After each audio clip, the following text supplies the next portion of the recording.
ஒரு ஊரில் ரெண்டு இணைபிரியாத நண்பர்கள். ஒருத்தன் கேட்டான், இப்போ கடவுள் நம்ம முன்னாடி வந்து உங்கள் ரெண்டு பேரில் யாராவது ஒருத்தர் மட்டும் என்னோட சொர்க்கத்துக்கு வரலாம் அப்படின்னு கூப்பிட்டா நீ என்ன சொல்லுவேன்னு கேட்டானா. இவன் ரொம்ப பெருந்தன்மையாக உன்னையே அழைச்சிட்டு போக சொல்லிடுவேன் அப்படின்ட்டுருக்கான். அப்படின்னா உனக்கு சொர்க்கம் வேணாமான்னு கேட்டிருக்கான் அவன். நீ என்னை விட்டுட்டு போனாவே அப்புறம் இந்த பூலோகமே எனக்கு சொர்க்கம் தாண்டா அப்படின்னு நானா இவன். கவனித்தல், அதாவது லிசனிங் அப்படிங்கிற செயலில் 3 அம்சங்கள் இருக்கிறதாக சொல்கிறாங்க. அது என்ன 3 அம்சங்கள் அப்படின்னா, முதல்ல காதால் கேட்கறது, இது முதல் அம்சம். ரெண்டாவது என்னன்னா கேட்டதை புரிஞ்சுக்கிறது. மூணாவது என்னன்னா என்ன புரிஞ்சுக்கிட்டோங்கிறத தெரிவிக்கிறது, ஃபீட்பேக் அப்படின்னு சொல்கிற மாதிரி. ஒரு ஆசிரியர் வகுப்பில் பாடம் நடத்திக்கிட்டு இருக்கிறார். வெறுமனே கேட்குற குழந்தை ஒரு காதால் வாங்கி இன்னொரு காதால் விட்டுடும். அதாவது கேட்குற குழந்தை அப்படி செய்யும். ஆனால் கவனிக்கிற குழந்தை கேட்டதை புரிஞ்சுக்கும். என்ன புரிஞ்சுக்கிட்டேன்னு கேட்டால் பதில் சொல்லும். இதுதான் கேட்கறதுக்கும் கவனிக்கிறதுக்கும் உள்ள வித்தியாசம். ஒரு புள்ளி விவர கணக்கு என்ன சொல்லுது தெரியுமா? ஒரு மனிதன் எழுதுறது மூலமாக 6% அறிவை பெருக்கிக்கிறானா. எழுதுறது மூலமாக. படிக்கிறது மூலமாக 19% அறிவை பெருக்கிக்கிறானா. பேசுறது மூலமாக 30% அறிவை பெருக்கி கொள்ளுகிறான் அப்படின்னு சொல்கிறாங்க. ஆனால் பாருங்கள், கவனிக்கிறது மூலமாக 45% அறிவை பெருக்கி கொள்ளுகிறான் அப்படிங்கிறது புள்ளி விவரம். அதனால் கற்றலின் கேட்டல் நன்று அப்படின்னு சொல்கிறாங்க இல்லையா, அது இதுதான். அதனால் கவனிக்கிறது மூலமாக அதிக அறிவை நாம் பெருக்கி கொள்ள முடியும். கேள்வி ஞானம்தான் ரொம்ப சிறந்தது அப்படிங்கிறார் வள்ளுவர். அதாவது கவனித்து கேட்கணும், அதுதான் முக்கியம். மற்றவங்க சொல்கிறத நல்லா கவனிக்க முடியாதபடிக்கு நாமே சில தடைகளை ஏற்படுத்திக்கிறோம். அல்லது நம்ம அறியாமலே அப்படி ஒரு தடை உண்டாயிடுது. அந்த தடைகளை தாண்டணும் அல்லது தகர்த்து எறியணும் அப்படிங்கிறது பெரியவர்கள் சொல்லுகிற யோசனை. அது என்ன தடைகள் அப்படின்னா, நமக்கு தெரியாத இவர் என்ன சொல்லிட போகிறார் அப்படிங்கிற நினப்பு, இது ஒரு தடை. சொல்லி முடிக்கிறதுக்கு முன்னாடியே குறுக்க பேசுறது, மனசு அங்கேயும் இங்கேயும் அலையிறது, இதெல்லாம் தான் தடைகள். ஆசிரியர் பாடம் நடத்துகிறார் அப்படின்னா மாணவர்கள் அக்கறையாக கவனிக்கணும். அப்போ தான் பரீட்சையில் பாஸ் ஆக முடியும். வீட்டுக்குள்ள கணவன் சொல்கிறத மனைவி கவனித்து கேட்கணும். மனைவி சொல்கிறத கணவன் கவனித்து கேட்கணும், இல்லைன்னா குழப்பமாயிடும். ஒரு அம்மா கோயிலுக்கு போனாங்க. சேலையில் ஒரு முடிச்சு போட்டிருந்தாங்க. எதுக்கு சேலையில் முடிச்சு போட்டு வச்சுருக்குறீங்க அப்படின்னு கேட்டாங்க. எங்கள் வீட்டுக்காரர் ஒரு கடிதத்தை மறக்காமல் தபால் போட்டியில் போட்டுடணும்னு சொன்னார். ஞாபகத்துக்காக முடிச்சு போட்டு வச்சுருக்கிறேன் அப்படின்னாங்க. கடிதத்தை பெட்டியில் போட்டுட்டிங்களா அப்படின்னு கேட்டாங்க. அது எப்படிங்க முடியும், அவர் கடிதத்தை என்கிட்ட கொடுக்க மறந்துட்டாரே அப்படின்னாங்களாம். அதனால் மறக்கப்படாதுன்னு நினச்சிக்கிட்டே மறந்து விடுறது, இப்படி ஒரு வாழ்க்கை. அதனால் வாழ்க்கையில் நமக்கு இருக்கிறது செவிச்செல்வம் ரொம்ப முக்கியமானது. நிறைய கேட்கணும், சொல்கிறத விட கேட்கணும், கேட்கறத விட முக்கியம் கவனிக்கிறது. அப்படி கவனிக்கிறது மூலமாக நம்முடைய வாழ்க்கையில் வெற்றி பெறணும். அங்கே நபிகள் நாயகம் உட்கார்ந்துருக்கிறார். அந்த சமயம் அங்கே வர்றாங்க. அவங்க கையில் திராட்சை பழ கொத்து, அதை கொண்டுக்கிட்டு நபிகள் கிட்ட கொடுக்குறாங்க. சாப்பிடுங்க அப்படின்னு சொல்லி ரொம்ப அன்பாக வேண்டிக்கிறாங்க. நபிகள் நாயகமும் ரொம்ப பிரியமாக அதை வாங்கிக்கிட்டார். அதுக்கப்புறம் அதை சாப்பிட ஆரம்பித்தார். நபிகள் நாயகம் மதீனாவில் தங்கியிருந்தப்போ இது மாதிரி நிறைய பேர் பழங்களையும் தின்பண்டங்களையும் கொண்டுகிட்டு கொடுக்கறது வழக்கம். நபிகள் நாயகம் என்ன பண்ணுவார்னா, அதையெல்லாம் வாங்குவார். உடனே பக்கத்தில் இருக்கிற தோழர்கள் எல்லாருக்கும் பகிர்ந்து கொடுப்பார், தானும் சாப்பிடுவார். இதுதான் எப்போதும் வழக்கம். ஆனால் இந்த தடவை என்னாச்சு தெரியுமா, அவர் அப்படி பண்ணலை. ஒவ்வொரு பழமாக எடுத்து தானே சாப்பிட்டுக்கிட்டு இருக்கிறார். அவர் விருப்பமாக சாப்பிடுகிற காட்சியை ஆசை தீர பார்த்துக்கிட்டு இருந்தாங்க அந்த வயசான அம்மா, அந்த பழத்தை கொடுத்தவங்க. அவங்களுக்கு ரொம்ப மகிழ்ச்சியாக இருந்தது, மன நிறைவாக இருந்தது. நாம் ஆசையாக கொண்டுக்கிட்டு கொடுக்குற பழத்தை நபிகள் நாயகம் இவ்வளோ பிரியமாக சாப்பிட்றாரே அப்படின்னு நினச்சி ரொம்ப சந்தோஷப்பட்டாங்க. அதுக்கப்புறம் அங்கேருந்து அவங்க புறப்பட்டு போயிட்டாங்க. அந்த அம்மா போனதுக்கப்புறம் பக்கத்தில் இருந்த தோழர்கள் பேச ஆரம்பித்தாங்க. ஏன்னா அவங்களுக்கு சந்தேகம், இன்றைக்கி வித்தியாசமாக நடந்துக்கிட்டாரே அப்படின்னு. அண்ணலே, எது உங்களுக்கு வந்தாலும் எங்கள் எல்லாருக்கும் கொடுத்துட்டு தான் நீங்கள் சாப்பிடுவீங்க. இன்றைக்கி மட்டும் நீங்கள் அப்படி செய்யலையே, எல்லா பழத்தையும் நீங்களே சாப்பிட்டீங்களே அதுக்கு என்ன காரணம் அப்படின்னு கேட்டாங்க. இப்படி கேட்கறதுனால நாயகம் அதை தப்பாக புரிஞ்சுக்க மாட்டார் அப்படிங்கிறது அவங்களுக்கு தெரியும். யாரும் எதையும் அவர்கிட்ட கேட்கலாம், அப்படி கேட்கறதுக்கு உரிமை உண்டு. இந்த ஜனநாயக முறைகளுக்கு அவர்கள் கொடுத்த மரியாதை இது. தோழர்களின் கேள்விக்கு நபிகள் பதில் சொல்ல ஆரம்பித்தார். நண்பர்களே, அந்த அம்மா ரொம்ப பிரியமாக அந்த பழங்களை என்கிட்ட கொண்டுகிட்டு வந்து கொடுத்தாங்க. முதல்ல ஒரு பழத்தை எடுத்து வாயில் போட்டு பார்த்தேன். அது ரொம்ப புளிப்பாக இருந்தது, சாப்பிட்றது ரொம்ப கஷ்டம். உங்ககிட்ட யாருக்காவது அதை கொடுத்துருந்தா அதில் வாயில் போட்டதும் புளிப்பு தாங்காமல் முகம் சுழிச்சிருப்பீங்க. அதை அந்த அம்மா பார்த்துட்டாங்கன்னா வருத்தப்பட்டிருப்பாங்க. ஆசையாக கொண்டுகிட்டு வந்து நமக்கு கொடுத்துருக்குறாங்க. அவங்க அன்பான மனசை நோகடிக்கிறதுக்கு நான் விருப்பப்படலை. அதனால் முகம் சுளிக்காமல் சாப்பிட்ணுமேங்கிறதுக்காகத்தான் அந்த பழங்கள் பூராவே நானே சாப்பிட்டுட்டேன் அப்படின்னு புன்முறுவலோட பதில் சொன்னாராம் நபிகள் நாயகம். இன்னொருத்தர் மனசு புண்படக்கூடாதுங்கிறதுக்காக புளிப்பையும் இனிப்பாக ஏற்றுக்கொள்ளுகிற பண்பாடு இருக்கு பாருங்க, அது ஒரு பெரிய நாகரிகம். அது எல்லாருக்கும் சுலபமாக வந்துடாது. நல்லா இருக்கிற பழத்தையே என்ன இவ்வளவு மோசமாக இருக்கேன்னு சொல்லுகிறவர்கள் தான் நம்மக்கிட்ட அதிகம். இந்த காலத்தில் இல்வாழ்க்கையில் இந்த நாகரிகத்தை சில பேர் கடைபிடிக்கிறது உண்டு. நல்லா இருக்கோ இல்லையோ முகம் சுளிக்காமல் சாப்பிட்ருவாங்க. ஏன்னு கேட்டால், எதுக்காக சார் வீண் வம்பு, ஏதோ நமக்குன்னு கொடுத்து வச்சது அவ்வளவுதான் அப்படின்னு நினச்சிக்கிட்டு போக வேண்டியது தானே அப்படிம்பாங்க. இவங்கெல்லாம் கூட ஒரு விதத்தில் பண்பாடு தெரிஞ்சவர்கள் தான். இப்போ ஒரு ஆள் ஊரெலாம் சுற்றி விட்டு கடைசியில் அழுத்து போய் ஒரு ஹோட்டலுக்குள்ளே நுழைஞ்சானான். ரொம்ப களைப்பாக இருந்தது அவனுக்கு. அதனால் ரொம்ப களைப்படைஞ்சு போய் ஒரு நாற்காலியில் போய் உட்காந்துருக்கிறான். இவனை பார்த்ததும் சர்வர் ஓடி வந்தார். சார், உங்களுக்கு என்ன வேணும்னு கேட்டார். எனக்கு தேவை 2 தோசையும் கொஞ்சம் அன்பான வார்த்தைகளும் அப்படின்னா. சர்வர் உள்ளே போனார். 2 தோசையை கொண்டாந்து வச்சார்.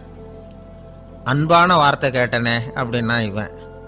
சர்வர் ரொம்ப பணிவாக குனிஞ்சி இவன் காதோரமாக சொன்னார், ஐயா, இந்த தோசையை சாப்பிட்றாதீங்க, புளிச்சு போன பழைய மாவு அப்படின்னார். இது பாருங்க, அன்பான வார்த்தையும் 2 தோசையும் கேட்டார், கொண்டாந்து கொடுத்துட்டார். இப்படி இருக்கிறவர்களும் இன்றைய மனிதர்களில் அதிகம். அதனால் மனிதர்கள் ஒவ்வொருத்தரும் ஒவ்வொரு விதம்.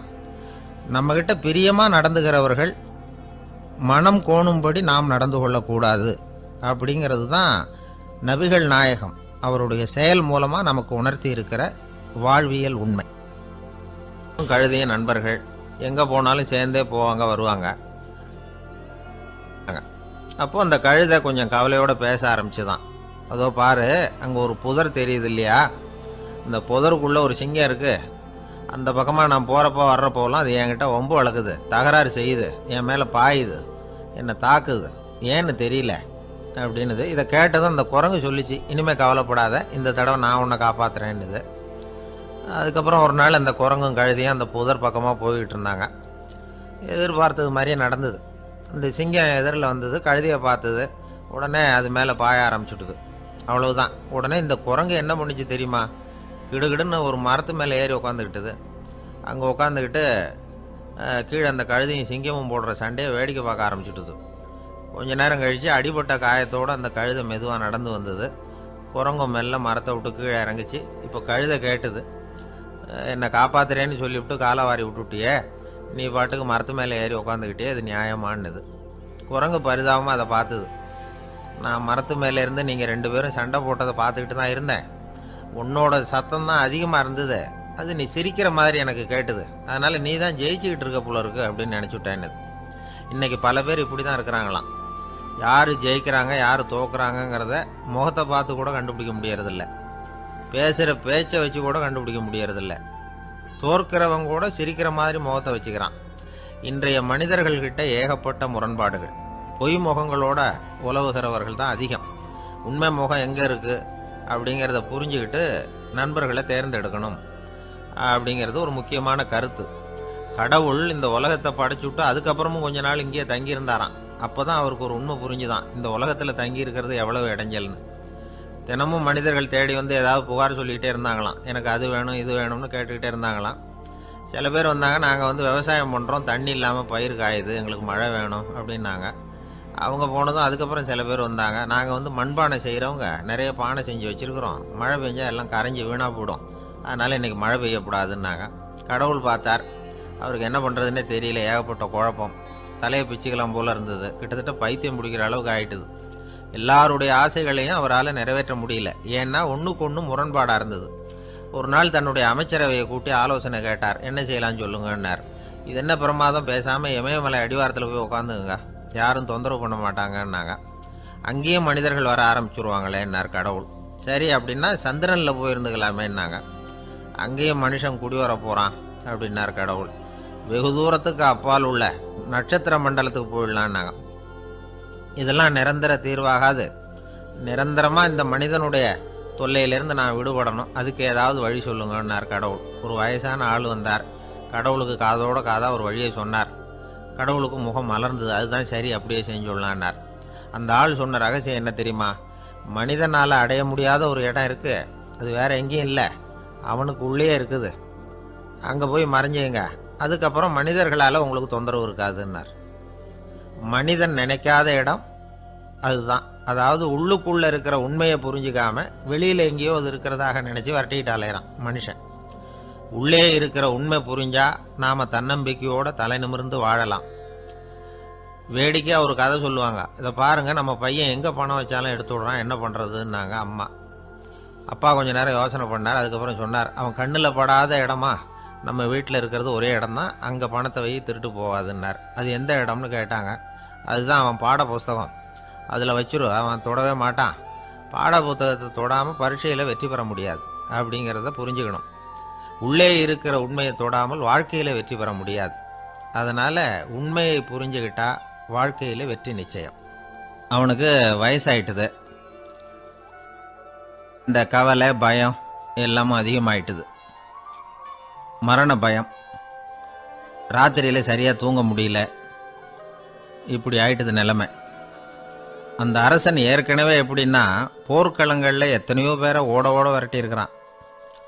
இருந்தாலும் இப்போ அந்த துணிச்சல்லாம் எங்கேயோ போயிட்டுது. பேசாமல் படுத்துருக்கிறான்.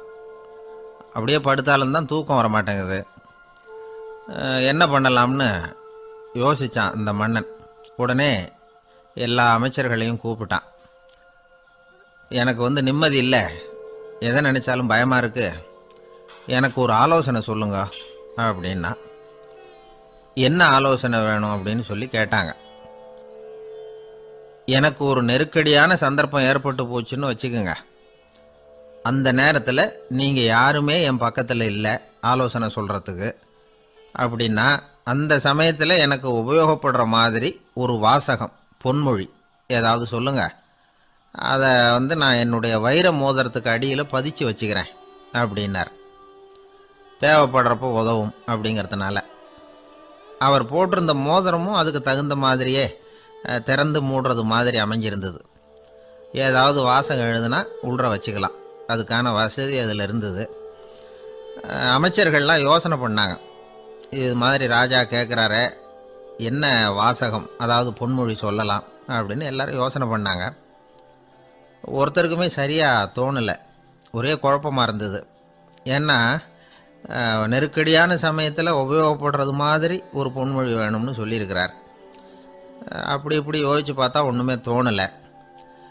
எல்லாரும் குழம்பிக்கிட்டு இருந்த நேரத்தில் ஒரு பெரியவர் அந்த பக்கமாக வந்தார். அவர் சொன்னார், நான் வேணும்னா அதுக்கு பொருத்தமாக ஒரு வாக்கியம் சொல்கிறேன், ஆனால் ஒரு நிபந்தனை. அதை யாரும் ரொம்ப ஆர்வம் காரணமாக அவசரப்பட்டு படிச்சிடக்கூடாது. அதை ரகசியமாக அந்த மோதிரத்துக்குள்ளே எழுதி வச்சுக்கணும். எப்போவாவது இக்கட்டில் மாட்டிக்கிற சமயத்தில் மட்டும் வேறு வழியே இல்லை அப்படிங்கிற நிலைமையில் மட்டும்தான் அதை திறந்து பார்க்கணும். அப்படி நீங்கள் இருக்கிறதா இருந்தால் நான் அதை சொல்கிறேன் அப்படின்னார் அந்த பெரியவர். சரின்னு ஒத்துக்கிட்டாங்க எல்லாரும்.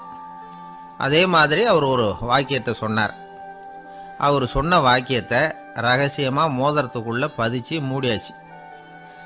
ராஜா அதை விரலில் மாட்டிக்கிட்டார். கொஞ்ச நாள் ஆச்சு. அந்த ராஜாவுக்கு ஒரு சோதனை வந்தது. என்ன சோதனைன்னா, அடுத்த நாட்டு மன்னன் படையெடுத்துக்கிட்டு வந்துட்டான். அவன் இவர்கிட்ட ஏற்கனவே தோற்று போனவன், ஒரு வெறியில் வந்திருக்கிறான். தோற்று போனவன் மறுபடியும் சண்டைக்கு வந்தால் எப்படி வருவானோ அப்படி வர்றான். ஒரு வெறியில் வந்தான், ஜெயிச்சுட்டான். என்னாச்சு இவரோட நிலைமைன்னா, நாட்டை இழந்துட்டார், எல்லாத்தையும் இழந்துட்டார். கடைசியாக ஒரு அடிபட்ட குதிரையில் ஏறி தப்பிச்சு போயிட்டார், வேற வழி இல்லைன்னு. பின்னாடி துரத்திக்கிட்டு வராங்க. இவர் ஒரு மலை உச்சிக்கு போயிட்டார். அதுக்கும் அப்பால் போக முடியாது, ஏன்னா அந்த பக்கம் பயங்கர பள்ளம். உல்லாச பயணிகள் வந்து கண்டு கழிக்கிற இடம் அது. ஆனால் இவருக்கு அது சாவு பயணத்தின் வாசல், திரும்பவும் முடியாது. அவ்வளவு குறுகிய பாதை அது, வேற வழியே இல்லை. இந்த நேரம் சூரிய ஒளி மோதிரத்தில் பட்டு மின்னிச்சு. உடனே இவருக்கு ஞாபகம் வந்தது. மோதிரத்தை திறந்து படிக்கிறார். அதில் இருந்த வாசகம், இந்த நிலையும் மாறிவிடும், this too will pass away. அவருக்கு ஒரு தைரியம் வந்தது. பின்னாடி வந்தவங்களும் திசை மாதிரி வேற எங்கேயோ தேடி போயிட்டாங்க. அவங்க விரட்டிக்கிட்டு வரலன்னா இவ்வளவு அழகான ஒரு இடம் இருக்கிறதே எனக்கு தெரியாமல் போயிருக்குமேன்னு நினைச்சார். இவ்வளவு அழகை ரசிக்கிறதுக்காக ஒரு நாட்டையே கூட இழக்கலாம்னு தோணுச்சு அவருக்கு. அமைதியாக அந்த அழகை ரசித்தார். எதிரிகள்லாம் எங்கேயோ போயிட்டாங்க. மன்னர் நாடு திரும்பினார். மறுபடியும் படைகளை திரட்டினார். கொஞ்ச நாளில் படை எடுத்துக்கிட்டு போனார். யாருக்கிட்ட தோற்று போனாரோ அவரையே வெற்றி கண்டு திரும்பி வர்றார். வரவேற்பு விழா பிரமாவப்படுது. ஆடல் பாடல் கோலாகலம். இதை பார்த்தது அந்த ராஜாவுக்கு தலைகால புரியல. நம்மளை இனிமேல் யாராலையும் ஜெயிக்க முடியாதுன்னு நினைச்சார். அகம்பாவம் லேசாக எட்டி பார்த்தது. இப்போ மறுபடியும் சூரிய ஒளிப்பட்டு மோதிரம் மின்னிச்சு. அதை திறந்து மறுபடியும் படிக்கிறார். இந்த நிலைமையும் மாறிவிடும், this too will pass away. அவ்வளவுதான். அவர் மனசு அடங்க ஆரம்பிச்சுட்டுது. ஆணவம் போயிட்டுது.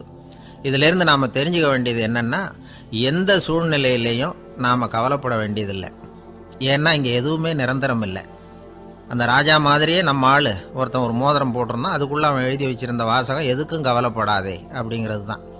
ஒரு நாள் பயங்கரமான கவலையோடு உட்காந்துருந்தான். பக்கத்தில் இருந்தவங்க சொன்னாங்க, இது மாதிரி சந்தர்ப்பத்தில் தான் நீ உன் மோதிரத்தை திறந்து பார்க்கணும்னாங்க. இவனுக்கு கவலையோடு எரிச்சலும் சேர்ந்துக்கிட்டது.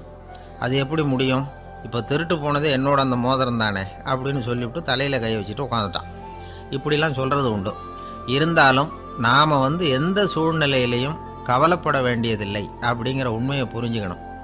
அப்படி கவலையை வெல்றதுக்கான வழி தெரிஞ்சுட்டதுன்னா வாழ்க்கையில் வெற்றி நிச்சயம். உங்கள் பையன் எப்படி சார் இருக்கான் அப்படின்னு விசாரித்தார் ஒருத்தர். அவன் என்ன சார், எதை சொன்னாலும் காதில் வாங்க மாட்டேங்கிறான், அவன் பாட்டுக்கு போகிறான் வர்றான் அப்படின்னு சொல்லி அழுத்துக்கிட்டார் அப்பா. பெரியவங்க சொல்கிறத சின்ன பிள்ளைங்க கேட்கறது இல்லைங்கிறது ஒரு குறை.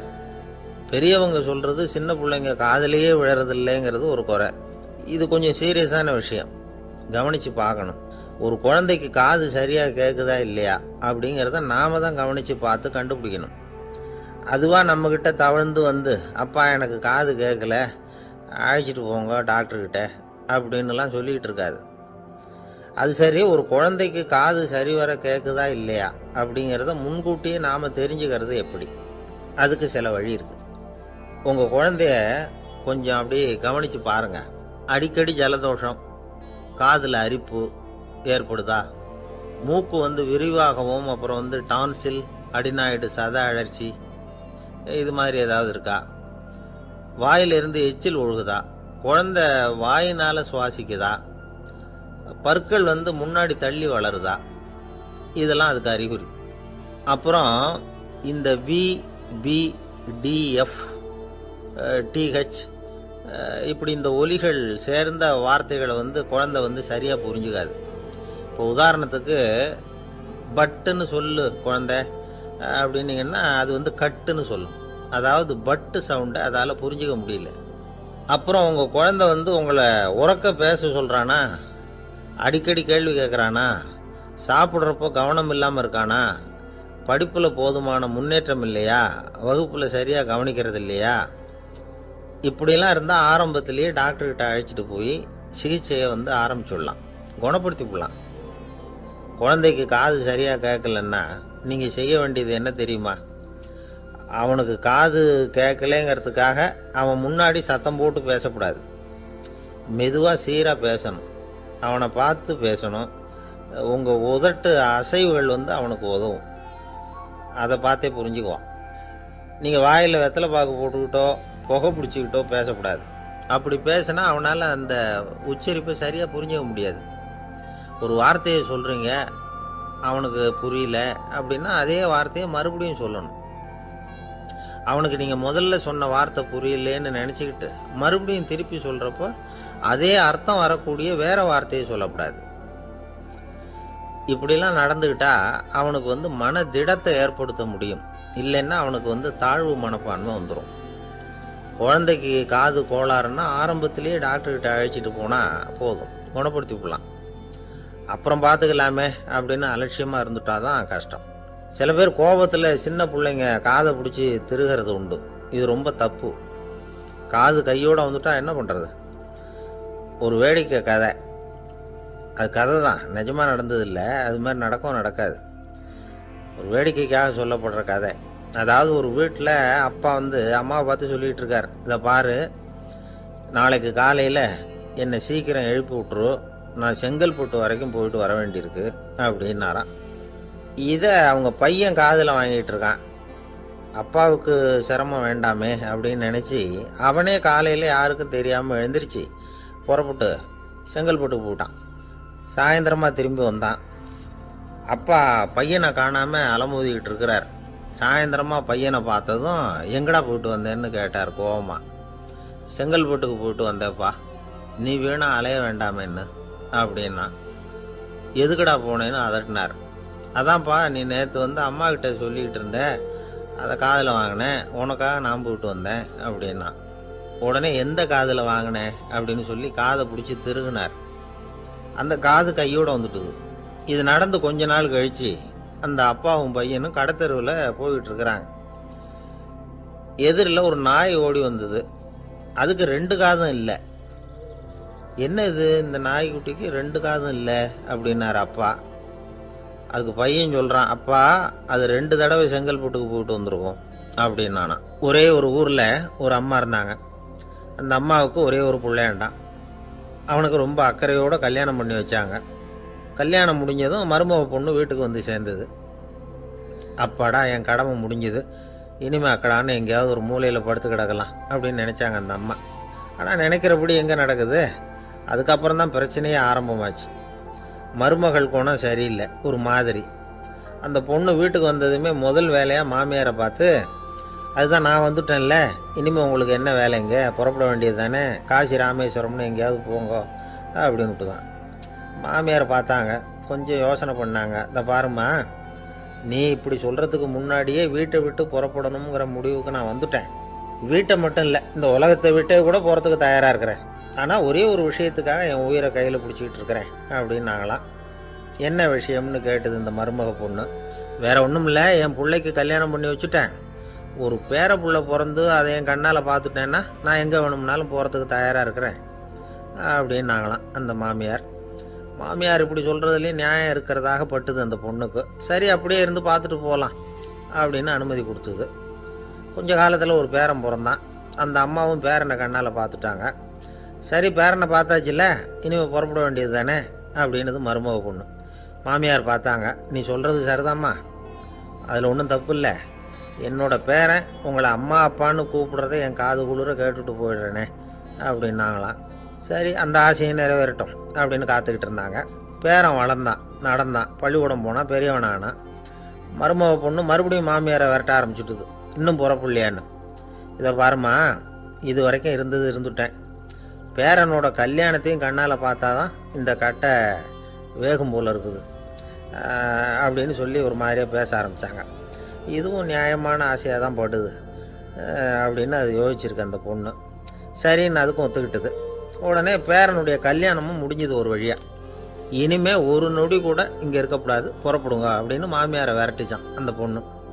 இப்போ அந்த மாமியார் தன்னோட மருமகளை பார்த்து சொல்கிறாங்க, இதோ கிளம்பிட்டேம்மா, என் மூட்டை முடிச்செல்லாம் கட்டிக்கிட்டேன், புறப்பட்டுவிட்டேன். அப்படியே நீயும் உன் துணிமணிகளை மூட்டை கட்டிக்கிட்டு கிளம்பிடும், என்னோட சேர்ந்து 2 பேருமா சேர்ந்து போயிடலாம் அப்படின்னாங்களாம். அந்த பொண்ணு முழிக்குது. முழிக்காதே, உனக்கும் ஒரு மருமக வந்துட்டா, இனிமேல் நீயும் ஒரு மாமியார் தானே, உனக்கும் இனிமேல் இங்கே வேலை இல்லை, புறப்படு அப்படின்னாங்களாம். அப்போ தான் அந்த பொண்ணு சிந்திக்க ஆரம்பிச்சுதான், தன்னோட தவறு புரிஞ்சுதான். இந்த தகவலை கேட்டுக்கிட்டு இருக்கிற மருமகள்லாம் இதை பற்றி கொஞ்சம் யோசித்து பார்க்கணுங்கிறதுக்காகத்தான் இதை சொல்கிறோம் மாமியார்கள் சார்பாக. கொஞ்ச நாளைக்கு முன்னாடி ஒரு பொண்ணை பார்த்து பேசுகிற சந்தர்ப்பம் கிடைச்சிது ஒரு கல்யாண வீட்டில்.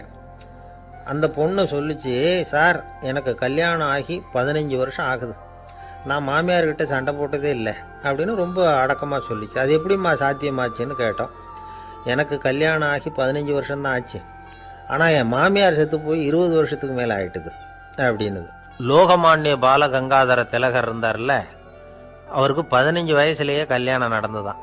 மனைவி பேர் தபிபாய். ரொம்ப பெரிய குடும்பத்து பொண்ணு, நல்ல குணம். அவங்க குடும்பம் நடத்திக்கிட்டு இருக்கிறாங்க. அந்த காலத்தில் திருடர்கள் பயம் அதிகம். இந்த காலத்தில் மட்டும் என்னன்னு கேட்குறீங்களா? நீங்கள் கேட்குறது நியாயம்தான். இருந்தாலும் இந்த காலத்து திருடனுக்கும் அந்த காலத்து திருடனுக்கும் ஒரு முக்கியமான வித்தியாசம் உண்டு. அதாவது அந்த காலத்து திருடன்லாம் நியாயம் அநியாயம் பார்க்கறது உண்டு, இந்த காலத்தில் அப்படி பார்க்கறது இல்லை. அந்த காலத்தில் திருட வர்றவங்கள்ட்ட கூட ஒரு தார்மீக உணர்வு உண்டாம். அதாவது அப்போ உள்ள கொள்ளைக்காரங்க எதை களவாடினாலும் சரி, அரிசியை மட்டும் களவாடுறது இல்லையா, அப்படி ஒரு கொள்கை. அதனால பாருங்க, அந்த காலத்து பெண்கள் நகை நட்டுகளை பத்திரமா வைக்கணும்னா பெட்டியில் வைக்கிறது இல்லை, அரிசி பானையில் போட்டு வச்சு விடுறது. இப்போல்லாம் பேங்க்கில் சேஃப்டி லாக்கர்னு இருக்குல்ல, அது மாதிரி அந்த காலத்தில் சேஃப்டி லாக்கருங்கிறது அரிசி பானை. இந்த வளையல், மூக்குத்தி, தோடு இப்படி எதுவாக இருந்தாலும் அதில் போட்டு பத்திரமா வச்சுருவாங்க. திருடன் அரிசி பானை பக்கம் போகிறதில்ல. ஏன்னா சாப்பிட்ற விஷயத்தில் கை வைக்கக்கூடாது, அது பாவம் அப்படின்னு அவன் நினைக்கிறான். திலகரோட மனைவி தபீபாயும் அதே மாதிரி தன்னுடைய ஆபரணங்களை ஒரு அரிசி பானைக்குள்ளே போட்டு மூடி வச்சுருந்தாங்களாம். இப்படி இருந்தப்போ ஒரு நாள் ஒரு பிச்சைக்கார பொண்ணு வீடு வீடாக பிச்சை கேட்டுக்கிட்டே வந்திருக்குது. திலகர் வீட்டுக்கும் தர்மம் போடுங்க தாயே அப்படின்னு தான் அந்த பொண்ணு. அந்த அம்மா தபீபாய் காதில் இது விழுந்திருக்கு. உடனே கை நிறைய அரிசி அள்ளிக்கிட்டு போட்டிருக்கு.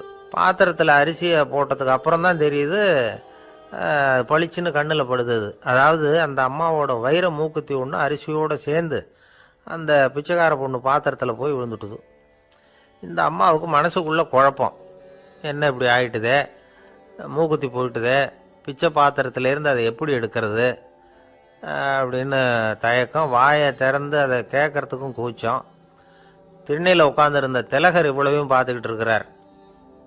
மனைவியின் மனசுக்குள்ளே நடக்கிற மௌன போராட்டத்தை அவர் நல்லா புரிஞ்சுக்கிட்டாராம். மனைவியை பார்த்து சொன்னாராம், தபீபாய், இது தெய்வ சம்மதம். அவளுக்கு சேர வேண்டிய மூக்குத்தி அவகிட்ட போயிட்டுது. பிச்சை பாத்திரத்தில் விழுந்த மூக்குத்தியை எடுக்க வேணாம் அப்படின்னாராம். சரின்னு சொல்லிவிட்டு மேற்கொண்டு எதுவும் சொல்லாமல் அந்த அம்மா வீட்டுக்குள்ளே போயிட்டாங்களாம். இந்த காலத்துலலாம் அது மாதிரி நடக்குமா? வெறும் அரிசியை போட்டுட்டு விவகாரம் பண்ணிகிட்டு இருக்க மாட்டோமா? ஒரு பெரிய மனுஷன் வீட்டுக்கு ஒரு பிச்சைக்காரன் வந்தான். ஐயா, நாங்கள் பிச்சைக்காரங்கள்லாம் சேர்ந்து ஒரு சங்கம் வச்சுருக்குறோம், அதுக்கு நிதி சேர்க்குறோம், அதுக்கு ஒரு 100 ரூபா கொடுத்தீங்கன்னா எங்களுக்கு பெரிய உதவியாக இருக்கும் அப்படின்னானா. அதெல்லாம் ஒன்றும் கொடுக்க முடியாது போ அப்படின்னாரான் அவர். அப்படின்னா ஒரு 50 ரூபாயாவது கொடுங்களேன் அப்படின்ட்டுருக்கான். அதுவும் முடியாதுன்னு சொல்லிவிட்டார். 25 ரூபா அப்படின்ட்டுருக்கான். எதுவும் முடியாது அப்படின்னாரான். சரிங்க, இவ்வளவு பெரிய வீட்டுக்கு வெறுங்கையோடு திரும்புறது நல்லா இருக்காது, அதனால சும்மா ஒரு 1 ரூபா மட்டுமாவது கொடுங்க அப்படின்ட்டுருக்கான் அவன். 1 பைசா கூட என்கிட்ட கிடையாது அப்படின்னு விட்டாரான் இவர். அப்படின்னா நீங்கள் ஒரு காரியம் பண்ணுங்களேன் அப்படின்னானா அவன். என்ன செய்யணும் அப்படின்ட்டுருக்கார். எங்கள் சங்கத்தில் நீங்களும் ஒரு மெம்பராக சேர்ந்துருங்க அப்படின்னானா. காஞ்சிபுரத்தில் பல்லவ ராஜா ஒரு கோவில் கட்டினார், கைலாசநாதர் கோவில். அதுக்கு கும்பாபிஷேகம் பண்ணுறதுக்கு ஒரு நாள் குறிப்பிட்டு அதுக்கு வேண்டிய ஏற்பாடுகள்லாம் பண்ணினார். முதல் காரியமாக கடவுளை வேண்டிக்கிட்டார், நீங்கள் இந்த கும்பாபிஷேகத்துக்கு நேரில் கலந்துக்கணும்னார். கடவுள் அந்த ராஜா கனவுல வந்தார். நீ கும்பாபிஷேகம் வச்சிருக்கிற அதே நாளில் அதே நேரத்தில் எனக்கு இன்னொரு ஊரில் ஒரு கும்பாபிஷேகம் இருக்குது, அதுக்கு போக வேண்டியிருக்கு. அதாவது திருநின்ற ஊரில் என்னுடைய பக்தர் ஒருத்தர், அவரும் ஒரு கோயில் கட்டி கும்பாபிஷேகம் செய்கிறார், நான் அதுக்கு போக வேண்டியிருக்கு, அதனால் உன்னுடைய தேதியை நீ மாற்றி வச்சுக்கோ அப்படின்னார். கடவுள் தான் எங்கேயும் இருக்கிறவராச்சே, அவர் நினச்சா 2 இடத்துலையும் இருந்து கோயில் கும்பாபிஷேகத்தை நடத்த முடியாதா? ஏன் அப்படி செய்யலை? அது ஒரு முக்கியமான காரணத்துக்காகத்தான். திருநின்ற ஊரில் இருந்த பூசலாருங்கிற அந்த அடியாரின் பெருமையை இந்த உலகத்துக்கு எடுத்து காட்டணுங்கிறதுக்காகத்தான் கடவுள் அந்த ராஜா கிட்ட அப்படி சொன்னார். சரி, அந்த அடியார் அப்படி என்னதான் பெருசாக கோயில் கட்டி விட்டார்? ராஜா கட்டின கோயிலை விட பெருசா? அவர் கட்டினது கருங்கல்லாலேயோ மண்ணாலேயோ மரத்தாலேயோ இல்லை. அவர் கட்டின கோயில் வேற மாதிரி.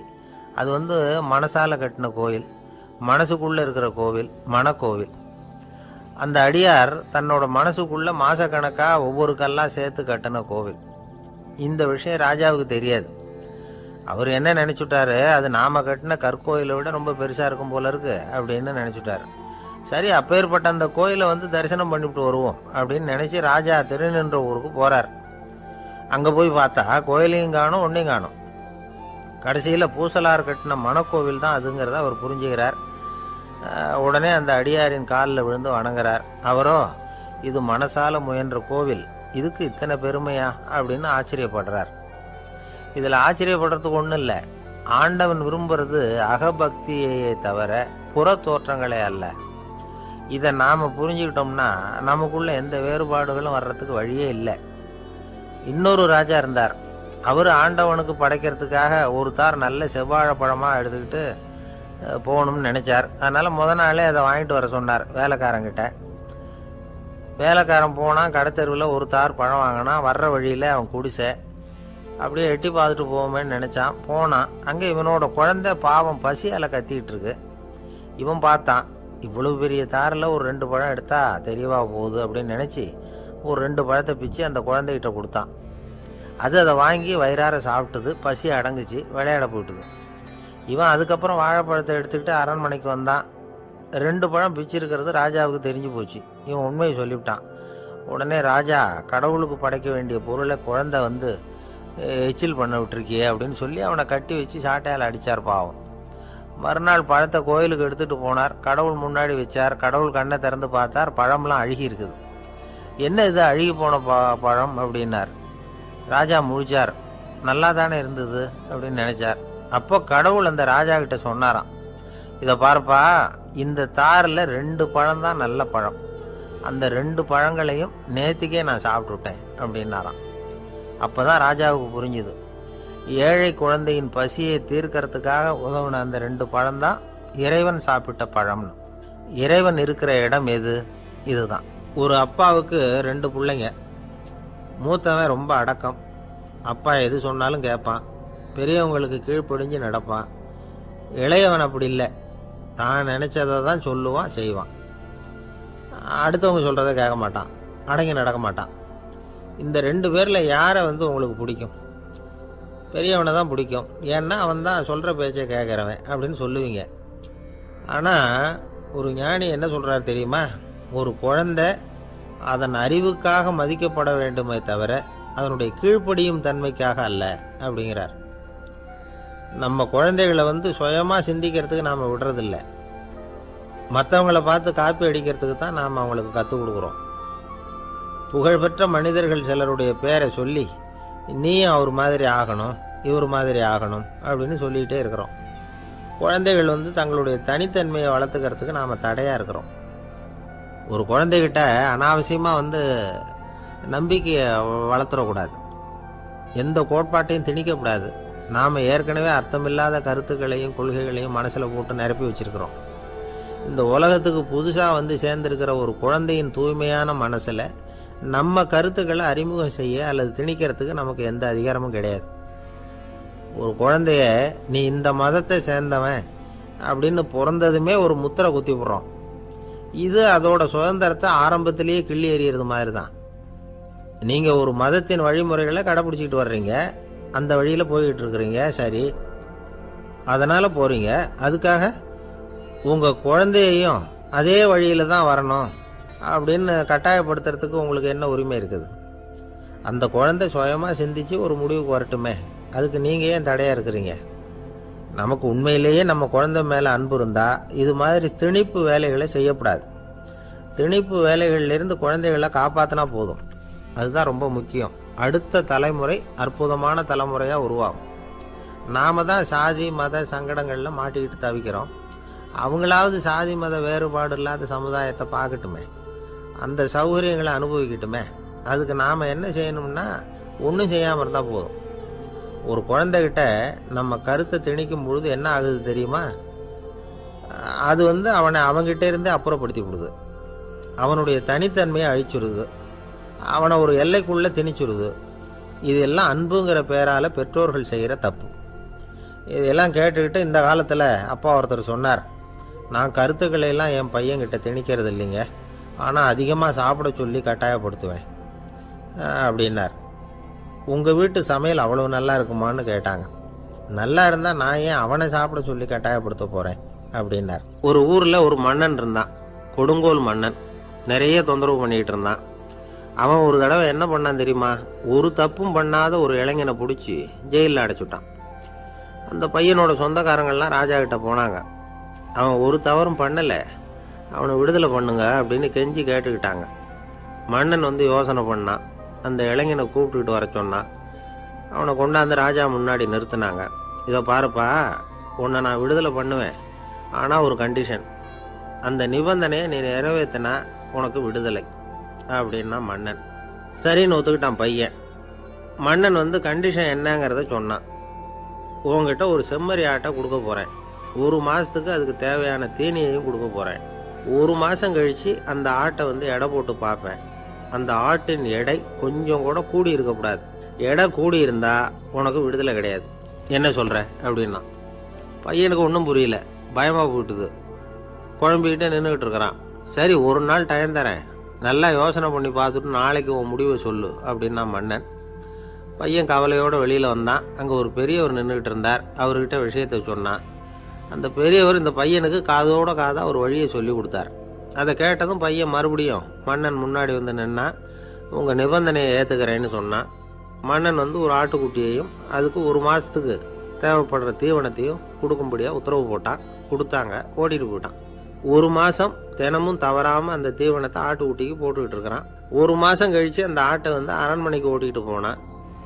மன்னன் அதை எடை போட்டு பார்க்குறான். எடை கூடவே இல்லை, அப்படியே தான் இருக்குது. உடனே போட்ட நிபந்தனைப்படி அந்த இளைஞனை வந்து விடுதலை பண்ணிவிட்டான். சரி, ஆட்டுக்கு எடை கூடாமல் இருக்கிறதுக்கு அந்த பெரியவர் சொல்லி கொடுத்த யோசனை என்ன அப்படின்னா, அது வேற ஒன்றும் இல்லை. அந்த ஆட்டுக்கு எதிரில் அது கண்ணில் படுற மாதிரி ஒரு ஓநாயை கட்டி போட சொன்னார். அவ்வளவுதான். ஆட்டுக்கு ஓநாய்ங்கிறது பிறவி பகை. ஓநாயை பார்த்தா ஆடு நடுங்க ஆரம்பிச்சிடும், அவ்வளவு பயம். தினமும் அந்த ஆடு பயந்துக்கிட்டே தீனி சாப்பிட்டுது, எடை கூடல. அதுதான் ரகசியம். இது வந்து சின்ன பிள்ளைங்களுக்கான ஒரு கதை. இதிலேருந்து தெரிஞ்சுக்க வேண்டிய உண்மை என்னன்னா, நாமெல்லாம் சாப்பிட்றப்ப மனசும் உடம்பும் அமைதியாக இருக்கணும். அப்போதான் அது உடம்புல விட்டும். அவசரத்துலையும் பயத்துலையும் சாப்பிட்டா அது சரியா ஜீரணமாகாது. இன்னொரு ராஜா இருந்தார்.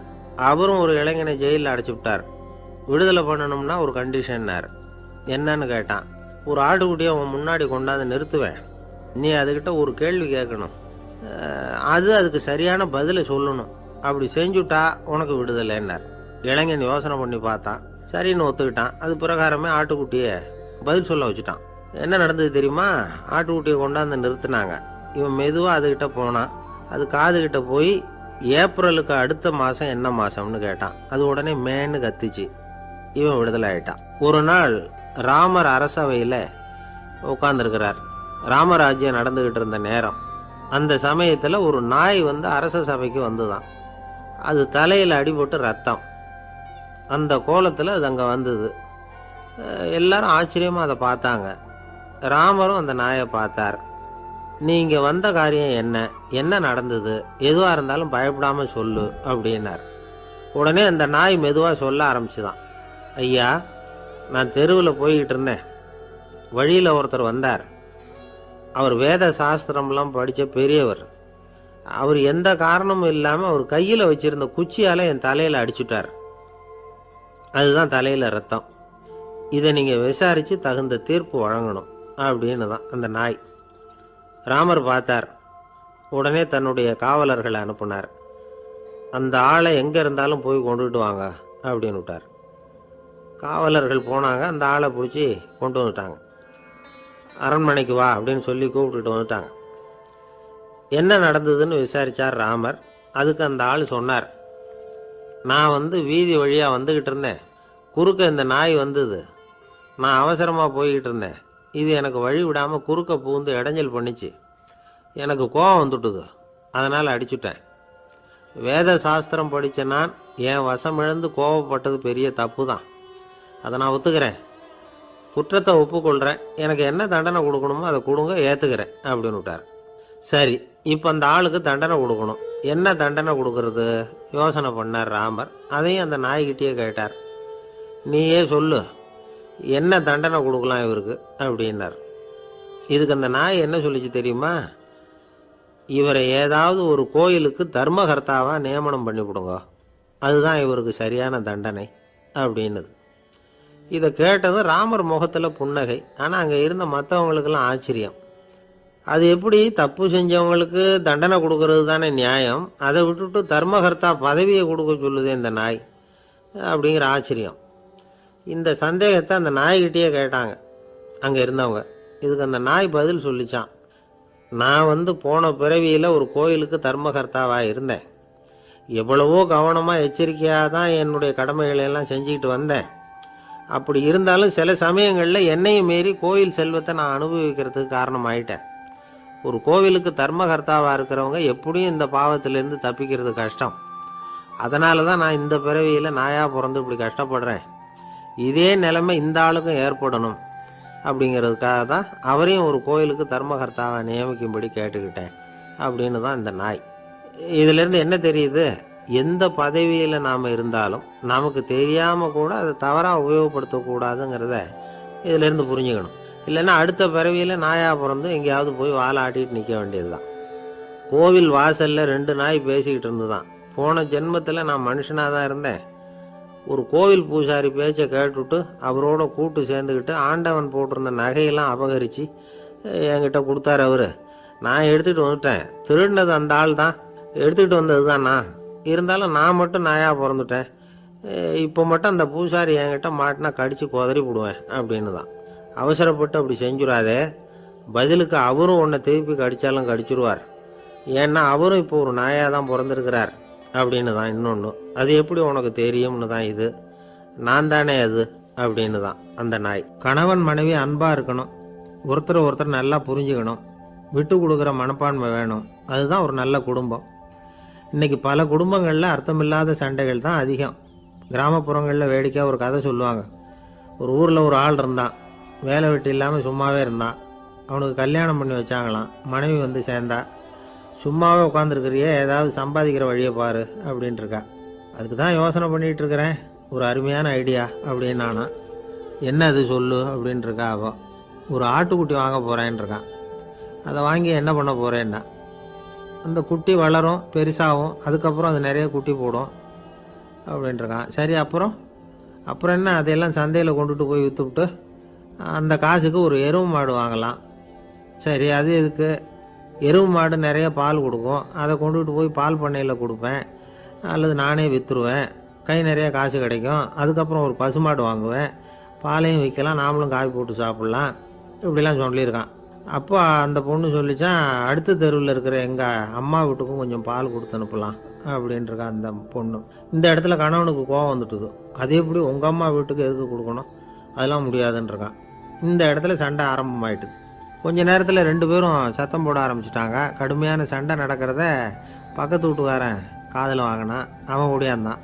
அவனுக்கு தெரியும், வாங்காத மாட்டுக்காக இப்படி சண்டை போட்டுக்கிட்டு இருக்கிறாங்கங்கிறது அவனுக்கு புரியும்.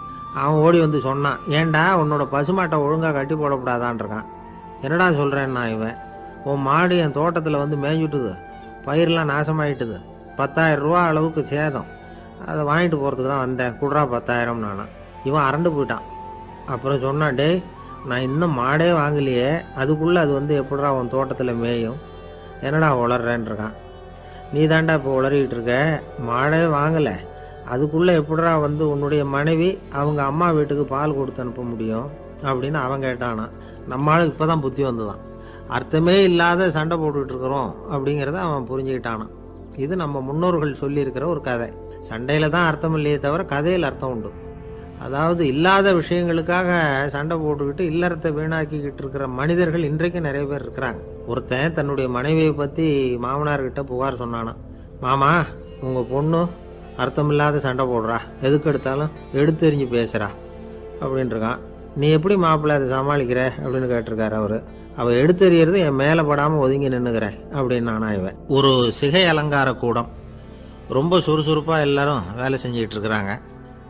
முடிவெட்டிக்க வந்திருக்கிறவங்க நிறைய பேர், எல்லாரும் வரிசையாக உட்காந்துருக்குறாங்க. அந்த சமயத்தில் திடீர்னு கதவை திறந்துக்கிட்டு ஒருத்தர் உள்ளே வர்றார். அவர் ஒரு பெரிய மனிதர். அவரும் முடிவெட்டிக்கிறதுக்காக தான் உள்ளே வந்திருக்கிறார். அவரை பார்த்த உடனே அங்கே வரிசையில் உட்காந்துருந்தவங்க எல்லாரும் எழுந்திரிச்சு அவர்கிட்ட வந்துட்டாங்க. அவரை சுற்றி நின்றுக்கிட்டாங்க. எப்படி இருக்கிறீங்க, நல்லா இருக்கீங்களா அப்படின்னு விசாரிக்க ஆரம்பிச்சிட்டாங்க. எல்லாம் முடிஞ்சதும் வந்தவர் கேட்டார், வரிசையில் கடைசியாக இருக்கிறவர் யார் அப்படின்னு கேட்டார். ஏன்னு கேட்டாங்க. நான் அதுக்கு அடுத்தபடியாக உட்காரணும், அதுக்காக தான் கேட்குறேன் அப்படின்னார். உடனே அங்கே இருந்தவங்கள்லாம் என்ன சொன்னாங்க தெரியுமா, நீங்கள் வரிசையில் காத்திருக்கக்கூடாது, நீங்கள் அரசாங்கத்தின் தலைவர், உங்களுக்கு நேரம் முக்கியம், அதனால் நீங்கள் முன்னாடி போங்க அப்படின்னு சொன்னாங்க. ஆனால் அதை அவர் கேட்கல. தோழர்களே, உங்களுடைய கருத்துக்கு ரொம்ப நன்றி, எல்லாரும் வரிசையாக தான் வரணும், அதுதான் முறை, வரிசையில் வரணுங்கிற நடைமுறையை நானும் பின்பற்ற விரும்புகிறேன். நாம் எல்லாரும் சமமானவர்கள் அப்படின்னார். இப்படி சொல்லிவிட்டு வரிசையில் கடைசியாக இருந்த ஒரு நாற்காலியில் போய் உட்காந்துக்கிட்டார். தன் சட்டை பையில் இருந்த ஒரு செய்தித்தாளை எடுத்தார், படிக்க ஆரம்பிச்சிட்டார். ஆனால் அங்கே இருந்தவங்களால இதை பார்த்துக்கிட்டு சும்மா இருக்க முடியல. ஒருத்தர் எழுந்திரிச்சு வந்தார். ஐயா, இப்போ என்னுடைய முறை வந்திருக்குது, நான் தான் போக வேண்டிய முறை. உங்களை இங்கே காத்திருக்க வைக்கிறத விட ஒரு 5 ஆண்டுகளுக்கு கூட நான் முடிவெட்டிக்காமே இருந்துட முடியும் அப்படின்னார். அவர் மறுபடியும் சொன்னார், ஐயா, நீங்கள் வரிசை முறையை தாண்டி போக விருப்பப்படல, சரி, ஆனால் என்னுடைய முறையை மாற்றி கொடுக்கறதுக்கு எனக்கு முழு உரிமை இருக்குது. இதுக்கு பதிலாக உங்களுடைய கடைசி இடத்த நான் எடுத்துக்கிறேன், இதை நீங்கள் மறுக்க முடியாதுன்னார். அங்கே இருந்த மற்றவங்களும் இதை ஒரு மனசாக வற்புறுத்த ஆரம்பிச்சிட்டாங்க. அந்த பெரிய மனிதர் பார்த்தார், சரின்னு கடைசியாக ஒத்துக்கிட்டார். அவர் யார் தெரியுமா? அவர் தான் மாவீரர் லெனின். ரஷ்யாவில் கிரெம்ளின் சிகை அலங்கார கூடத்தில் தான் இது நடந்தது. எல்லாரும் இந்நாட்டு மன்னர்கள்னு வாயளவில் பேசுகிறதுல என்ன பிரயோஜனம்? நாம் எல்லாரும் சமங்கிறத நடைமுறையில் கடைப்பிடிச்சி காட்டினவங்க கொஞ்சம் பேர் தான். அவங்களில் ஒருத்தர் தான் லெனின். வரிசையில் நின்று வர்றதுங்கிறது ஒரு சிறந்த பண்பு, உயர்ந்த பண்பு. இன்றைக்கி பல இடங்களில் அது நமக்கு தேவைப்படுது. ஒரு ரேஷன் கடைவாசல், கடை திறக்கிறதுக்கு முன்னாடியே எல்லோரும் வரிசையில் நின்றுட்டாங்க. கடைசியாக வந்த ஒருத்தர் க்யூவில் முன்னாடி போகிறதுக்கு முயற்சி பண்ணுறார். ஏற்கனவே நின்றுட்டு இருக்கிறவங்க அவரை முன்னாடி போகிறதுக்கு விட மாட்டேங்கிறாங்க. கடைசியாக போய் நில்லையா அப்படின்னு எல்லோரும் கத்துறாங்க. அது அவர் காதில் வாங்கலை. முண்டி அடிச்சுக்கிட்டு முன்னாடி போகிறதுக்கே முயற்சி பண்ணிகிட்டு இருக்கிறார். எல்லாரும் சேர்ந்து அவரை வலுக்கட்டாயமாக இழுத்து கொண்டாந்து பின்னாடி கொண்டு போய் நிறுத்திவிட்டாங்க. நிறுத்திவிட்டு சொன்னாங்க, அதை பாருப்பா, நாங்கள் இருக்கிற வரைக்கும் நீங்கள் முன்னாடி போய் எதையும் வாங்க முடியாது, தெரிஞ்சுக்கோ அப்படின்னாங்க. இப்போ அந்த ஆள் சொன்னாராம், நான் இங்கே பின்னாடி நிற்கிற வரைக்கும் நீங்களும் எதுவும் வாங்க முடியாது அப்படின்னாராம். ஏன்னு கேட்டிருக்கிறாங்க. நான் தான் அந்த கடையை திறக்க வேண்டிய ஆள் அப்படின்னா. ஒரு சராசரி மனிதனுடைய இயல்பு என்ன? இன்பம் வந்தால் துள்ளி குதிப்பான், துன்பம் வந்தால் சோர்ந்து போய் ஒரு மூலையில் உட்காந்துருவான். இவன் தான் சராசரி மனிதன். ஆனால் ஒருத்தன் இன்பம் வந்தால் அதுக்காக மகிழ்ச்சி அடையிறதில்ல, துன்பம் வந்தால் அதுக்காக சோர்ந்து போகிறதில்ல அப்படின்னு வச்சுக்கோங்க. அப்படி இருந்தால் அவன் சாதாரண ஆள் கிடையாது. ஒரு ஊரில் ஒரு ஞானி இருந்தார். அவரை தேடிட்டு ஒரு பெரியவர் வந்தார். ஐயா, ஞானத்தில் சிறந்த ஞானம் எது அப்படின்னு கேட்டாராம். இதுக்கு அந்த ஞானி என்ன பதில் சொன்னார் தெரியுமா? இன்பத்தினால மகிழ்ச்சி அடையாமலும் துன்பத்தினால சோர்வு அடையாமலும் இருக்கிறது தான் அந்த ஞானம், பெரிய ஞானம் அப்படின்னாராம். சரி சுவாமி, அப்படிப்பட்ட ஞானம் உங்களுக்கு எப்படி வந்ததுன்னு கேட்டிருக்காரு இவர். அதை நான் ஒரு கழுதைகிட்ட இருந்து கற்றுக்கிட்டேன் அப்படின்னாராம் அவர். இவருக்கு ஒன்றும் புரியல, ஒரு மாதிரியாக முழிச்சிருக்கிறார். இதை அவர் புரிஞ்சுக்கிட்டார். நீங்கள் நாளைக்கு காலையில் நம்முடைய ஆசிரமத்துக்கு வாங்க, புரிய வைக்கிறேன்னாராம். சரின்னு அவர் போயிட்டார். மறுநாள் காலையில் ஆசிரமத்துக்கு சேர்ந்தார். ஞானி அவரை கூப்பிட்டு உட்கார வச்சார். வாங்க, இப்படி உட்காருங்க, கொஞ்சம் நேரத்தில் இந்த வழியாக ஒரு கழுதை போகும், அதை கவனித்து பாருங்கன்னாராம். இவருக்கு இன்னமும் ஒன்றும் புரியாமல் போச்சு, ஒரே குழப்பம். இருந்தாலும் அந்த ஞானி சொன்னது மாதிரியே உட்காந்துருக்கிறார். கொஞ்சம் நேரத்தில் அந்த வழியாக ஒரு கழுதை போச்சு. அது முதுக நிறைய அழுக்கு மூட்டைகள், அதை சுமந்துக்கிட்டு போகுது. ஒரு செலவு தொழிலாளி அதை ஓடிக்கிட்டு போகிறார். கொஞ்சம் தூரத்தில் ஒரு ஆறு இருக்குது. அங்கே போய் துணியெல்லாம் சுத்தப்படுத்திக்கிட்டு சாயந்தரமாக திரும்பி இந்த வழியாகவே வருவாங்க. ஞானி சொன்னது மாதிரியே இந்த பெரியவர் அழுக்கு மூட்டையை சுமந்துக்கிட்டு போகிற அந்த கழுதையை கவனித்தார். கழுதை போயிட்டுது. அதுக்கப்புறம் ஞானியை திரும்பி பார்த்தார். இப்போ அந்த ஞானி சொன்னார், சாயந்தரம் வரைக்கும் நீங்கள் இங்கேயே இருக்கணும்னார். அதே மாதிரி இவர் இருந்தார்.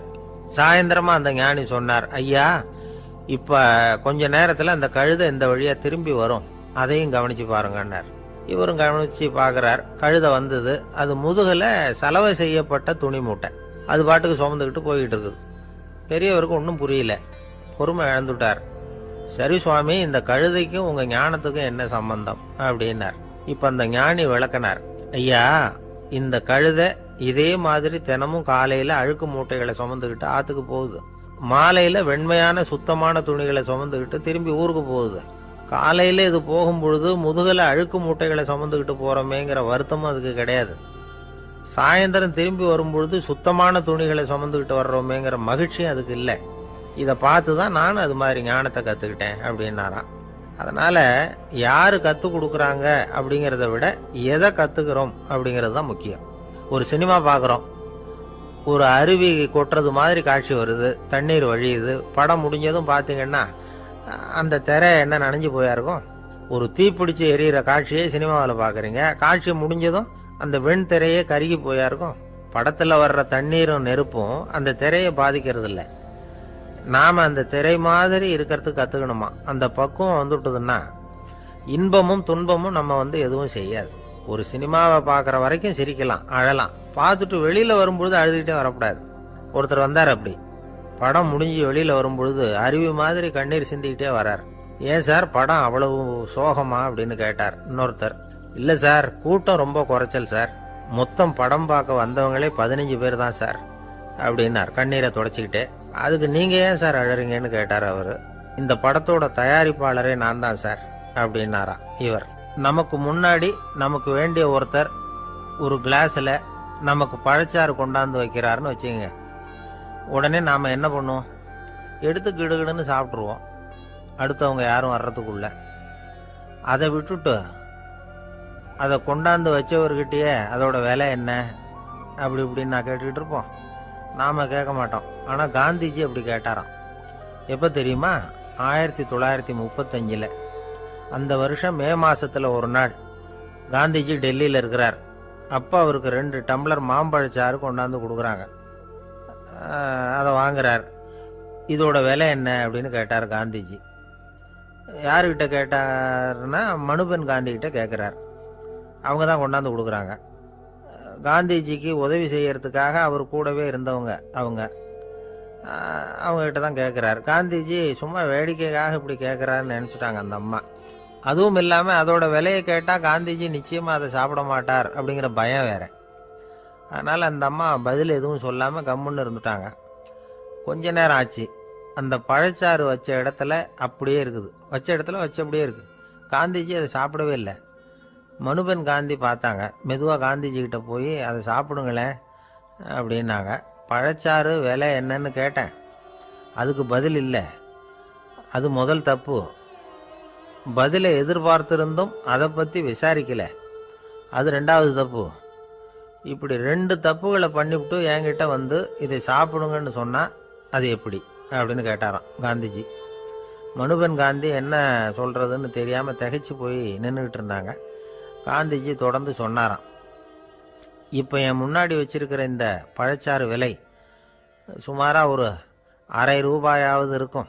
அது அந்த காலத்து மதிப்பு. இந்த பழச்சாறு இல்லாமல் கூட என்னால் இருக்க முடியும். ஆனால் அவசியமான பொருள்களை வாங்கிறதுக்கு கூட சக்தி இல்லாத மக்கள் இந்த நாட்டில் நிறைய பேர் இருக்கிறாங்க. அப்படி இருக்கிறப்போ எனக்கு என்னத்துக்கு இந்த விலை உயர்ந்த பானம்?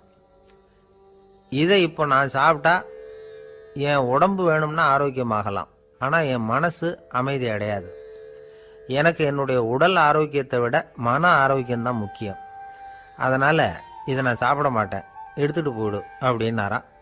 அந்த சமயத்தில் ஒரு அகதி பொண்ணு 2 குழந்தைகளோட காந்திஜியை பார்க்கறதுக்காக வந்தது. வணக்கம் சொல்லிச்சு. காந்திஜி உடனே தனக்கு முன்னாடி இருந்த பழச்சாற்றை எடுத்து அந்த பொண்ணுகிட்டையும் குழந்தைகள்கிட்டையும் கொடுத்து சாப்பிட சொன்னார். அவங்க அதை வாங்கி ரொம்ப சந்தோஷத்தோடு சாப்பிட்டாங்களாம். அதை பார்த்த காந்திஜி முகத்தில் ஒரு புன்னகை, ஒரு பரவசம், ஒரு திருப்தி. அவர் மனசு நிறைஞ்சி இருந்தது.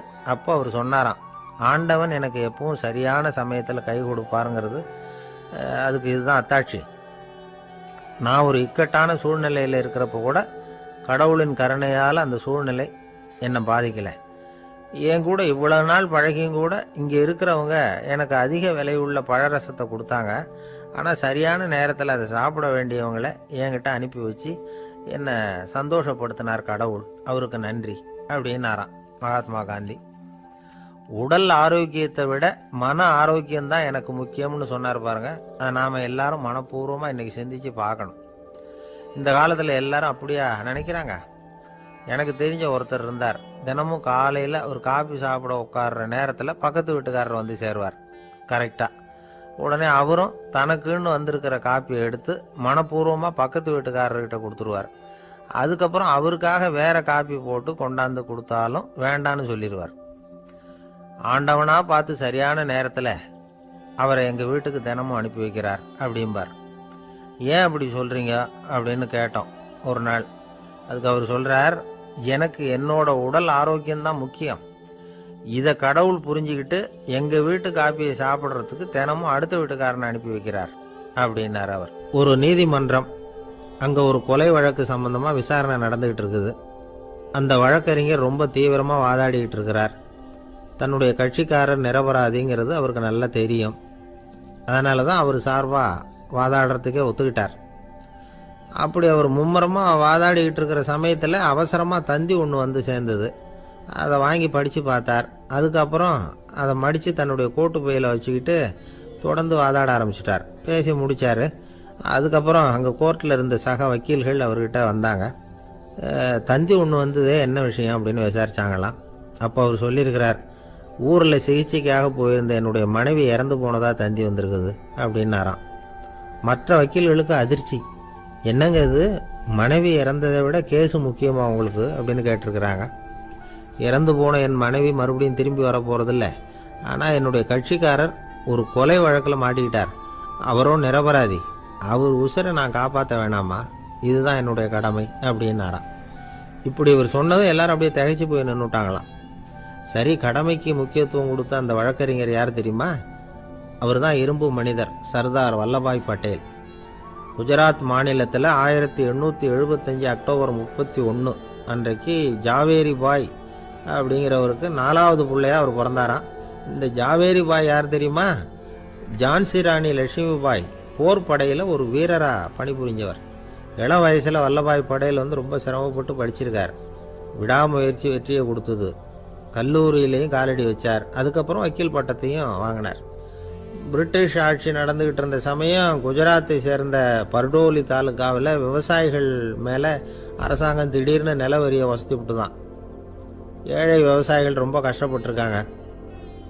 அரசாங்கம் வரி செலுத்தாத விவசாயிகளின் நிலங்களை எல்லாம் ஜப்தி செஞ்சுதான். அரசாங்கத்தை எதிர்க்கிறவங்களையெல்லாம் கைது பண்ணி சிறையில் அடைச்சுட்டாங்களாம். சில பேர் வீடு வாசல் ஆடு மாட்டையெல்லாம் விற்று கூட வரி கட்ட வேண்டிய நிலைமைக்கு ஆளாயிட்டாங்க. வழக்கறிஞர் வல்லபாய் படேல் நில வரியை உடனே ரத்து பண்ணணும் அப்படின்னு பம்பாய் கவர்னருக்கு ஒரு கடிதம் எழுதினார். எந்த பலனும் இல்லை.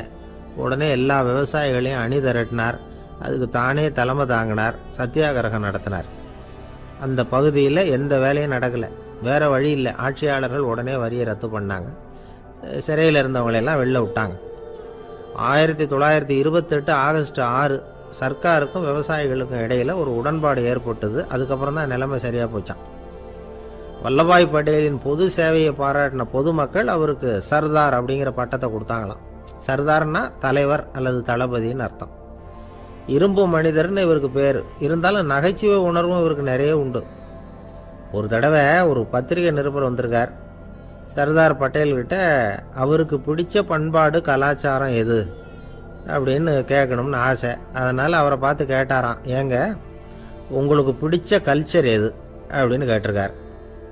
இதுக்கு சர்தார் பட்டேல் சொன்ன பதில் என்ன தெரியுமா? எனக்கு பிடிச்ச கல்ச்சர் அக்ரிகல்ச்சர் அப்படின்னாராம். ஒருத்தர் குதிரை ரேஸுக்கு போனார். பணம் கட்டினார், தோற்று போயிட்டார். மறுபடியும் போனார், பணம் கட்டினார், தோற்று போனார். அடுத்த தடவையும் பணம் கட்ட போனப்போ அவரை தடுத்து கேட்டோம், ஏன் சார் ஏற்கனவே விட்டது போதாதா, இன்னமும் இருக்கிறத விடணுமா அப்படின்னு கேட்டோம். விட்டதையெல்லாம் மொத்தமாக எடுக்க வேணாமா சார், அதுக்காக தான் தொடர்ந்து பணம் கட்டுறேன்னார் அவர். இவரை திருத்துறது ரொம்ப கஷ்டம். இது ஒரு மனநோய். மனநோய்களில் பல வகை உண்டு. மனநோய்கள் பிரிவு அட்டவணையில் சூதாட்டம்ங்கிறது அவதியுறும் நோய் அப்படிங்கிற தலைப்பில் வருது. சூதாட்டம் 2 வகைப்படும்னு சொல்கிறாங்க உளவியல் நிபுணர்கள். ஒரு வகை எப்படின்னா, நண்பர்களோடு சேர்ந்துக்கிட்டு மகிழ்ச்சியும் கிளர்ச்சியும் அடையிறதுக்காக ஈடுபடுறது. பிரச்சனைகளை தீர்க்கறதுல ஒரு ஆர்வம். கேளிக்கைக்காக கொஞ்சம் விட்டு பிடிக்கிறது அப்படிங்கிற மனுஷனுடைய அடி மனசில் உள்ள விபரீத பிணைய சுபாவம், இதெல்லாம் அதுக்கு காரணம். இன்னொரு வகை எப்படின்னா, சூதாட்டத்தில் ஈடுபட்டு ஒரு கட்டாய நிலைமைக்கு ஆளாயிடுறது. ஈடுபடு அப்படின்னு மனசு ஒரு வெறித்தன்மையை தூண்டிக்கிட்டே இருக்கும். இப்படிப்பட்டவங்களுக்கு நாம் தோத்துக்கிட்டு இருக்கோங்கிறது தெரியும். நாம் ஜெயிக்கிறதுக்கான சந்தர்ப்பம் இல்லைங்கிறதும் தெரியும். இதனால் நமக்கும் கஷ்டம், நம்ம சுற்றி இருக்கிறவங்களுக்கும் கஷ்டங்கிறதும் புரியும். அப்படி இருந்தும் சூதாடுவாங்க. இதுக்கு காரணம் சூதாடியின் பகற்கனவு அப்படிங்கிறாங்க நிபுணர்கள். இந்த நிலைமைக்கு கட்டாய சூதாட்டம் அல்லது நிர்பந்த சூதாட்டம் அப்படின்னு பேர் வச்சிருக்கிறாங்க. இப்படிப்பட்ட ஆசாமி இருக்கிறது பூரா விட்டுருவான், கடன் வாங்குவான், திருடுவான். இருந்தாலும் என்னைக்காவது ஒரு நாள் ஜெயிச்சிருவேன் அப்படின்னு சொல்லிக்கிட்டே இருப்பான். விட்டதை எடுத்துருவேங்கிற ஒரு நம்பிக்கை சுடர் அவனுக்குள்ளே எரிஞ்சுக்கிட்டே இருக்கும். இவனை மனநோயாளி அப்படின்னு சொல்லிட முடியாதான். என்ன காரணம்னா, இது மாதிரி ஆளுங்க கிட்ட மன போராட்டமோ கவலையோ பதட்டமோ இருக்கிறது இல்ல. சில விசேஷமான குணங்கள் இவங்க கிட்ட உண்டு. எதிர்ப்பு உணர்ச்சி, சிறுபிள்ளைத்தனம், சட்ட திட்டங்களையும் சம்பிரதாயங்களையும் உட தெரியாத மனப்போக்கு, பொறுப்பில்லாத தன்மை, நெறி தவறி நடக்கிறது எல்லாம் இவங்க கிட்ட உண்டு. ஆனால் வெளிப்பார்வைக்கு ரொம்ப சிநேகமாக இருப்பாங்க, அன்பாக இருப்பாங்க. அப்படி இருக்கிறதாக காட்டிக்குவாங்க. ஆதாயம், சுயலாபம் இதெல்லாம் கருதி தான் பழகுவாங்க. இவங்க கேட்குறப்ப நாம் பணம் கொடுக்கலன்னு வச்சுக்கோங்க, நம்மளை கை விட்டுருவாங்க. நம்ம மேலே அபாண்டமாக பழி சுமத்துறதுக்கு கூட தயங்க மாட்டாங்க. தங்களுடைய சூதாட்ட நடவடிக்கைகளுக்கு சாதகமான காரணங்களை சொல்லிகிட்டு இருப்பாங்க. நீ வேணும்னா பாரு, ஒரே நாளில் நான் இழந்ததையெல்லாம் மீட்டு லட்சாதிபதி ஆறேன்னா இல்லையா பாரு அப்படிம்பாங்க. தோற்று போகிறத ஒரு படிப்பினையாக இவங்க எடுத்துக்கிறதே இல்லை. தோற்று போகிறதுலேயே இவங்களுக்கு ஒரு அலாதியான சுகம். தனக்குத்தானே துன்பத்தை வரவழைச்சிக்கிட்டு இன்பம் அடையிறதுக்கு தன்வதை சுகம் அப்படின்னு பேர். இவங்கெல்லாம் அந்த ரகம். சில பேர் எப்படி தெரியுமா, மந்திர எண்ணங்களை வரவழைச்சிக்கிறது, சூதாடுறதுக்காக ஆஃபீஸில் கையாடல் பண்ணுறது, அடுத்தவங்க கிட்ட இருந்து திருடுறது. இந்த மந்திர எண்ணம் தீவிரமாச்சுன்னா ஒரு மாதிரியாக பேச ஆரம்பிச்சிருவாங்க. தோல்விதான் சார் வெற்றிக்கு முதல் படியும்பாங்க. தன்னால் பகடக்காய்களையும் குதிரை ஓட்டிகளையும், அதாவது இந்த ஜாக்கிகள், அதெல்லாம் கட்டுப்படுத்த முடியுங்கிற பித்து நிலைக்கு இவங்கெல்லாம் தள்ளப்பட்டுருவாங்க. சில சூதாடிகள் ஆராய்ச்சி பார்த்ததுல என்ன தெரிய வந்தது தெரியுமா, அவங்கெல்லாம் குழந்தை பருவத்தில் அன்புக்காக ஏங்கினவங்களாம், புறக்கணிக்கப்பட்டவங்களாம், உதவிகளை பெற முடியாதவங்க, இப்படிலாம் இருந்திருக்கிறாங்க. இவங்க வளர வளர மற்றவங்க சௌகரியம் பற்றி அக்கறை இல்லாதவங்களா ஆயிடுறாங்க. அதிர்ஷ்ட தேவதை தன்னோட இருக்கிறாங்க அப்படிங்கிற அசையாத நம்பிக்கை இவங்களுக்கு. இவங்களை திருத்துறது ரொம்ப கஷ்டம். அதனால பந்தயம், சூதாட்டம் இது மாதிரியான விஷயங்களை விட்டு விலகியே இருக்கிறது தான் நமக்கு நல்லது. ஒரு ஆள் சொன்னான், என்னுடைய குதிரை வேகமாக ஓடுறதுக்கு என்ன வழி அப்படின்னு கால்நடை மருத்துவர்கிட்ட யோசனை கேட்டேன். அவர் ஒரு பாட்டில் நிறைய மாத்திரைகளை கொடுத்து தினம் 2 மாத்திரை விதமாக கொடுக்க சொன்னார். முதல் நாள் 2 மாத்திரையை கொடுத்துட்டு அது மேலே ஏறி உட்கார்றதுக்கு போனேன். அவ்வளவுதான். அதுக்குள்ளே அது அம்பு மாதிரி பாஞ்சு ஓடி போச்சு. நான் இன்னும் உட்காரவே இல்லை, அதுக்குள்ளே பாஞ்சு ஓடி போச்சு அப்படின்னா. அடடா, அப்புறம் நீங்கள் என்ன பண்ணீங்க அப்படின்னு கேட்டாங்க. என்ன பண்ணுறது, மீதி மாத்திரை பூராவே நான் முழுங்கி விட்டு அதுக்கப்புறம் துரத்தி பிடிச்சி அது மேலே ஏறி உட்காந்தேன் அப்படின்னா அவன். துஷ்டரை கண்டால் தூர விலகு, இப்படி ஒரு பழமொழி உண்டு. எதுக்காக இப்படி சொல்லி வச்சாங்க? துஷ்டன் ஏதாவது தொந்தரவு கொடுப்பான், அதனால் அவனை கண்டா பயந்துக்கிட்டு ஓடி ஒளிஞ்சிக்கோ அப்படின்னா இதுக்கு அர்த்தம் அப்படி இல்லை. ஒரு துஷ்டன்கிட்ட நெருங்கி போகிறோம்னு வச்சுக்கோங்க, அவன் நமக்கு கெடுதலான ஆலோசனைகள் எதையும் சொல்லலாம், அல்லது அவன் தீய உணர்வுகள் உள்ளவனா இருக்கலாம், அல்லது தீய செயல்கள் செய்யக்கூடியவனா இருக்கலாம், அல்லது தீய நட்புனால அவன் ஏற்கனவே கெட்டு போனவனா கூட இருக்கலாம். இப்படிப்பட்டவனை நெருங்கி போனா அவனோட பாதிப்பு நமக்கும் வந்துடும். அதனால விலகி போ அப்படின்னு சொல்றாங்க. இதையே கொஞ்சம் விவரமா இப்போ பார்ப்போமே. இப்போ இந்த துஷ்டர்களை 4 வகையா பிரிக்கிறாங்க.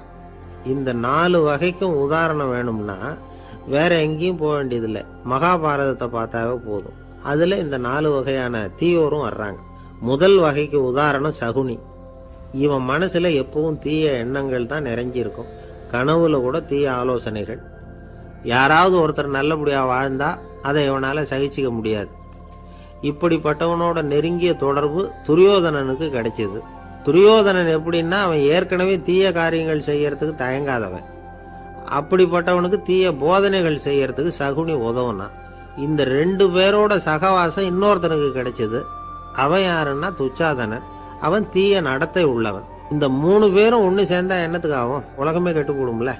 இந்த 3 துஷ்டர்களோட நல்லவன் ஒருத்தன் சேர்ந்தான். அவன் தான் கர்ணன். கர்ணன் இயல்பாவே உத்தம குணம் உள்ளவன். அவன் நல்லவங்களோட சேராம இப்படிப்பட்ட கெட்டவங்க கிட்ட நட்பு வச்சுக்கிட்டான்.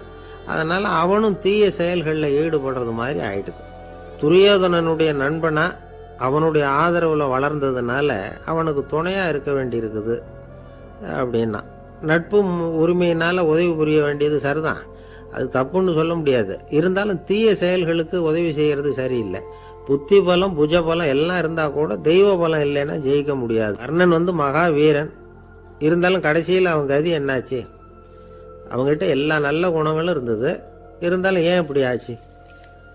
தீயவர்களுடைய சேர்க்கை தான் காரணம். அவங்களோட சேர்ந்ததுனால இவனையும் அப்படியே நினைக்க ஆரம்பிச்சுட்டாங்கல்ல. 4 வகை துஷ்டர்கள்ல இவனும் ஒரு வகை அப்படின்னு சொல்ல ஆரம்பிச்சிட்டாங்க.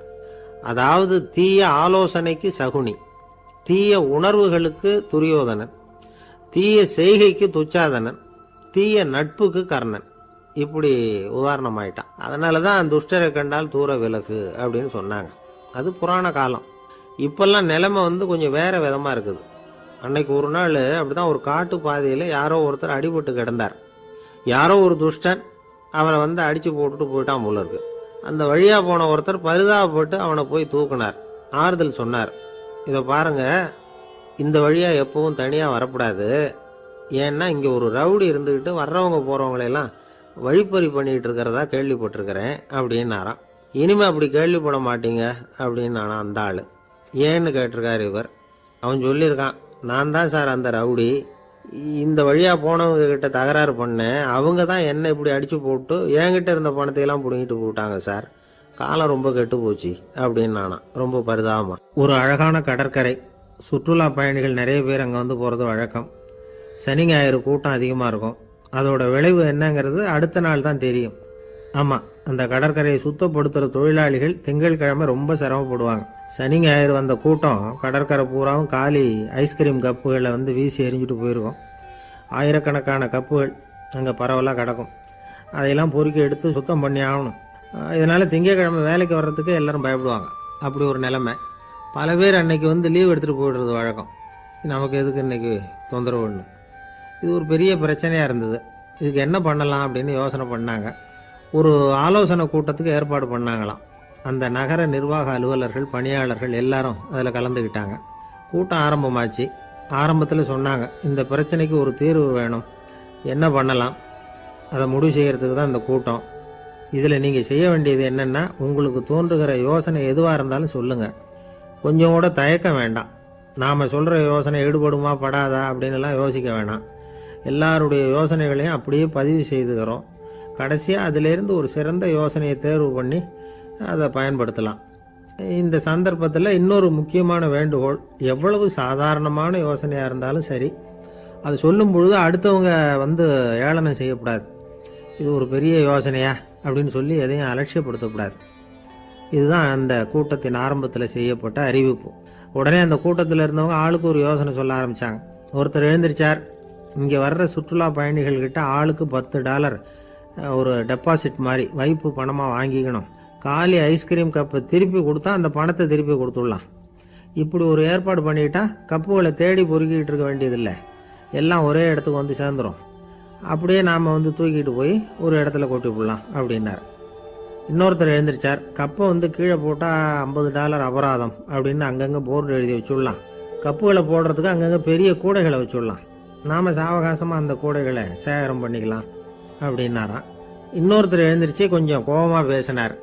கப்புகளை அவங்க வாயிலேயே திணிச்சுடணும், அதுகளை முன்னு சாப்பிட்டு பார்த்தா தான் தெரியும் அது எவ்வளவு கஷ்டங்கிறது அப்படின்னு ரொம்ப கடுமையாக பேசியிருக்கார். இது வேடிக்கையாக தெரிஞ்சாலும் இந்த யோசனையும் பதிவு செஞ்சுக்கிட்டாங்களாம். இப்படி பல யோசனைகள். கடைசியாக எல்லாத்தையும் படித்து பார்த்துட்டு பரிசீலனை பண்ணாங்க. அப்புறம் தான் யோசனை வந்தது. இவர் வேடிக்கையாக சொன்னது கப்புகளை அவங்கவுங்க வாயிலே திணிச்சு சாப்பிட சொல்லணும், அதுதான் தண்டனைன்னார்ல. ஏன் அப்படி சாப்பிட்றது மாதிரியே கப்புகளை தயார் பண்ண என்ன அப்படின்னு சிந்திக்க ஆரம்பித்தாங்களாம். ஆகா, அதுதான் சரின்னு ஒரு முடிவுக்கு வந்தாங்க. அதுலேருந்து உருவானது தான் இந்த வேஃபர் கப்ஸ். ஐஸ்கிரீமை சாப்பிட்டு முடித்ததும் கப்பையும் சாப்பிட்டுடலாம். கோன் ஐஸ்கிரீம் சாப்பிட்றோம்ல, அதுதான். அமெரிக்காவில் மியாமி கடற்கரையில் ரொம்ப காலமாக இருந்துகிட்டு வந்த குப்பை பிரச்சனைக்கு இப்படி தான் ஒரு தீர்வு வந்துதான். இதுலேருந்து நாம் புரிஞ்சிக்க வேண்டியது என்னென்னா, நாம் அன்றாட எத்தனையோ பிரச்சனைகளை சந்திக்கிறோம், அதுக்கெல்லாம் தீர்வு உண்டு. அது எங்கே ஒளிஞ்சிருக்குன்னு கண்டுபிடிக்கணும். அந்த அந்த யோசனையையும் நல்லா தீவிரமாக யோசிக்கணும். யார் என்ன யோசனை சொன்னாலும் அதை அலட்சியப்படுத்தக்கூடாது. அக்கறையோடு கவனிக்கணும், அதை யோசித்து பார்க்கணும். ஒரு அம்மா தன்னோட வீட்டுக்காரரை ஒரு மனநல மருத்துவர்கிட்ட அழைச்சிட்டு வந்தாங்களாம். டாக்டர், இவருக்கு கோன் ஐஸ்கிரீம் பிடிக்கல, பேப்பர் கப்பில் இருக்கிற ஐஸ்கிரீம் தான் வேணும்னு அடம் பிடிக்கிறார் அப்படின்னாங்களாம். அது ஒன்றும் தப்பு இல்லையேன்னாராம் டாக்டர். இதுக்கு அந்த அம்மா சொன்னாங்களாம், இவர் கப்பு ஐஸ்கிரீம் வாங்குறதுல தப்பு இல்லை டாக்டர், பிரச்சனை அது இல்லை. அப்புறம் வேற என்னன்னு கேட்டிருக்காரு. வாங்கினதும் ஐஸ்கிரீமை கீழே கொட்டிவிட்டு அந்த பேப்பர் கப்பை மட்டும் விரும்பி சாப்பிட்றார், அதனால தான் உங்ககிட்ட அழைச்சிட்டு வந்தேன் அப்படின்னாங்களாம். ஒரு நண்பர் வந்தார். ரொம்பவும் இறுக்கமாக உடை அணிஞ்சிருந்தார். அதாவது ஆடைக்குள்ளே அவர் மாட்டிக்கிட்டு இருந்தது மாதிரி தெரிஞ்சது. ஏன் துணி குறைச்சலாக எடுத்துட்டீங்களா அப்படின்னு கேட்டோம். இல்லைங்க, எனக்கு எப்போவுமே இறுக்கமாக உடை அணிகிறது தான் பிடிக்கும் அப்படின்னார். ஒருத்தர் எப்படி உடை அணிகிறார் அப்படிங்கிறத வச்சு அந்த ஆள் எப்படிப்பட்டவர் அப்படிங்கிறத கண்டுபிடிச்சிடலாம். உடை அணிகிற விதம் ஒருத்தருடைய மனநிலையை வெளிப்படுத்துதான்.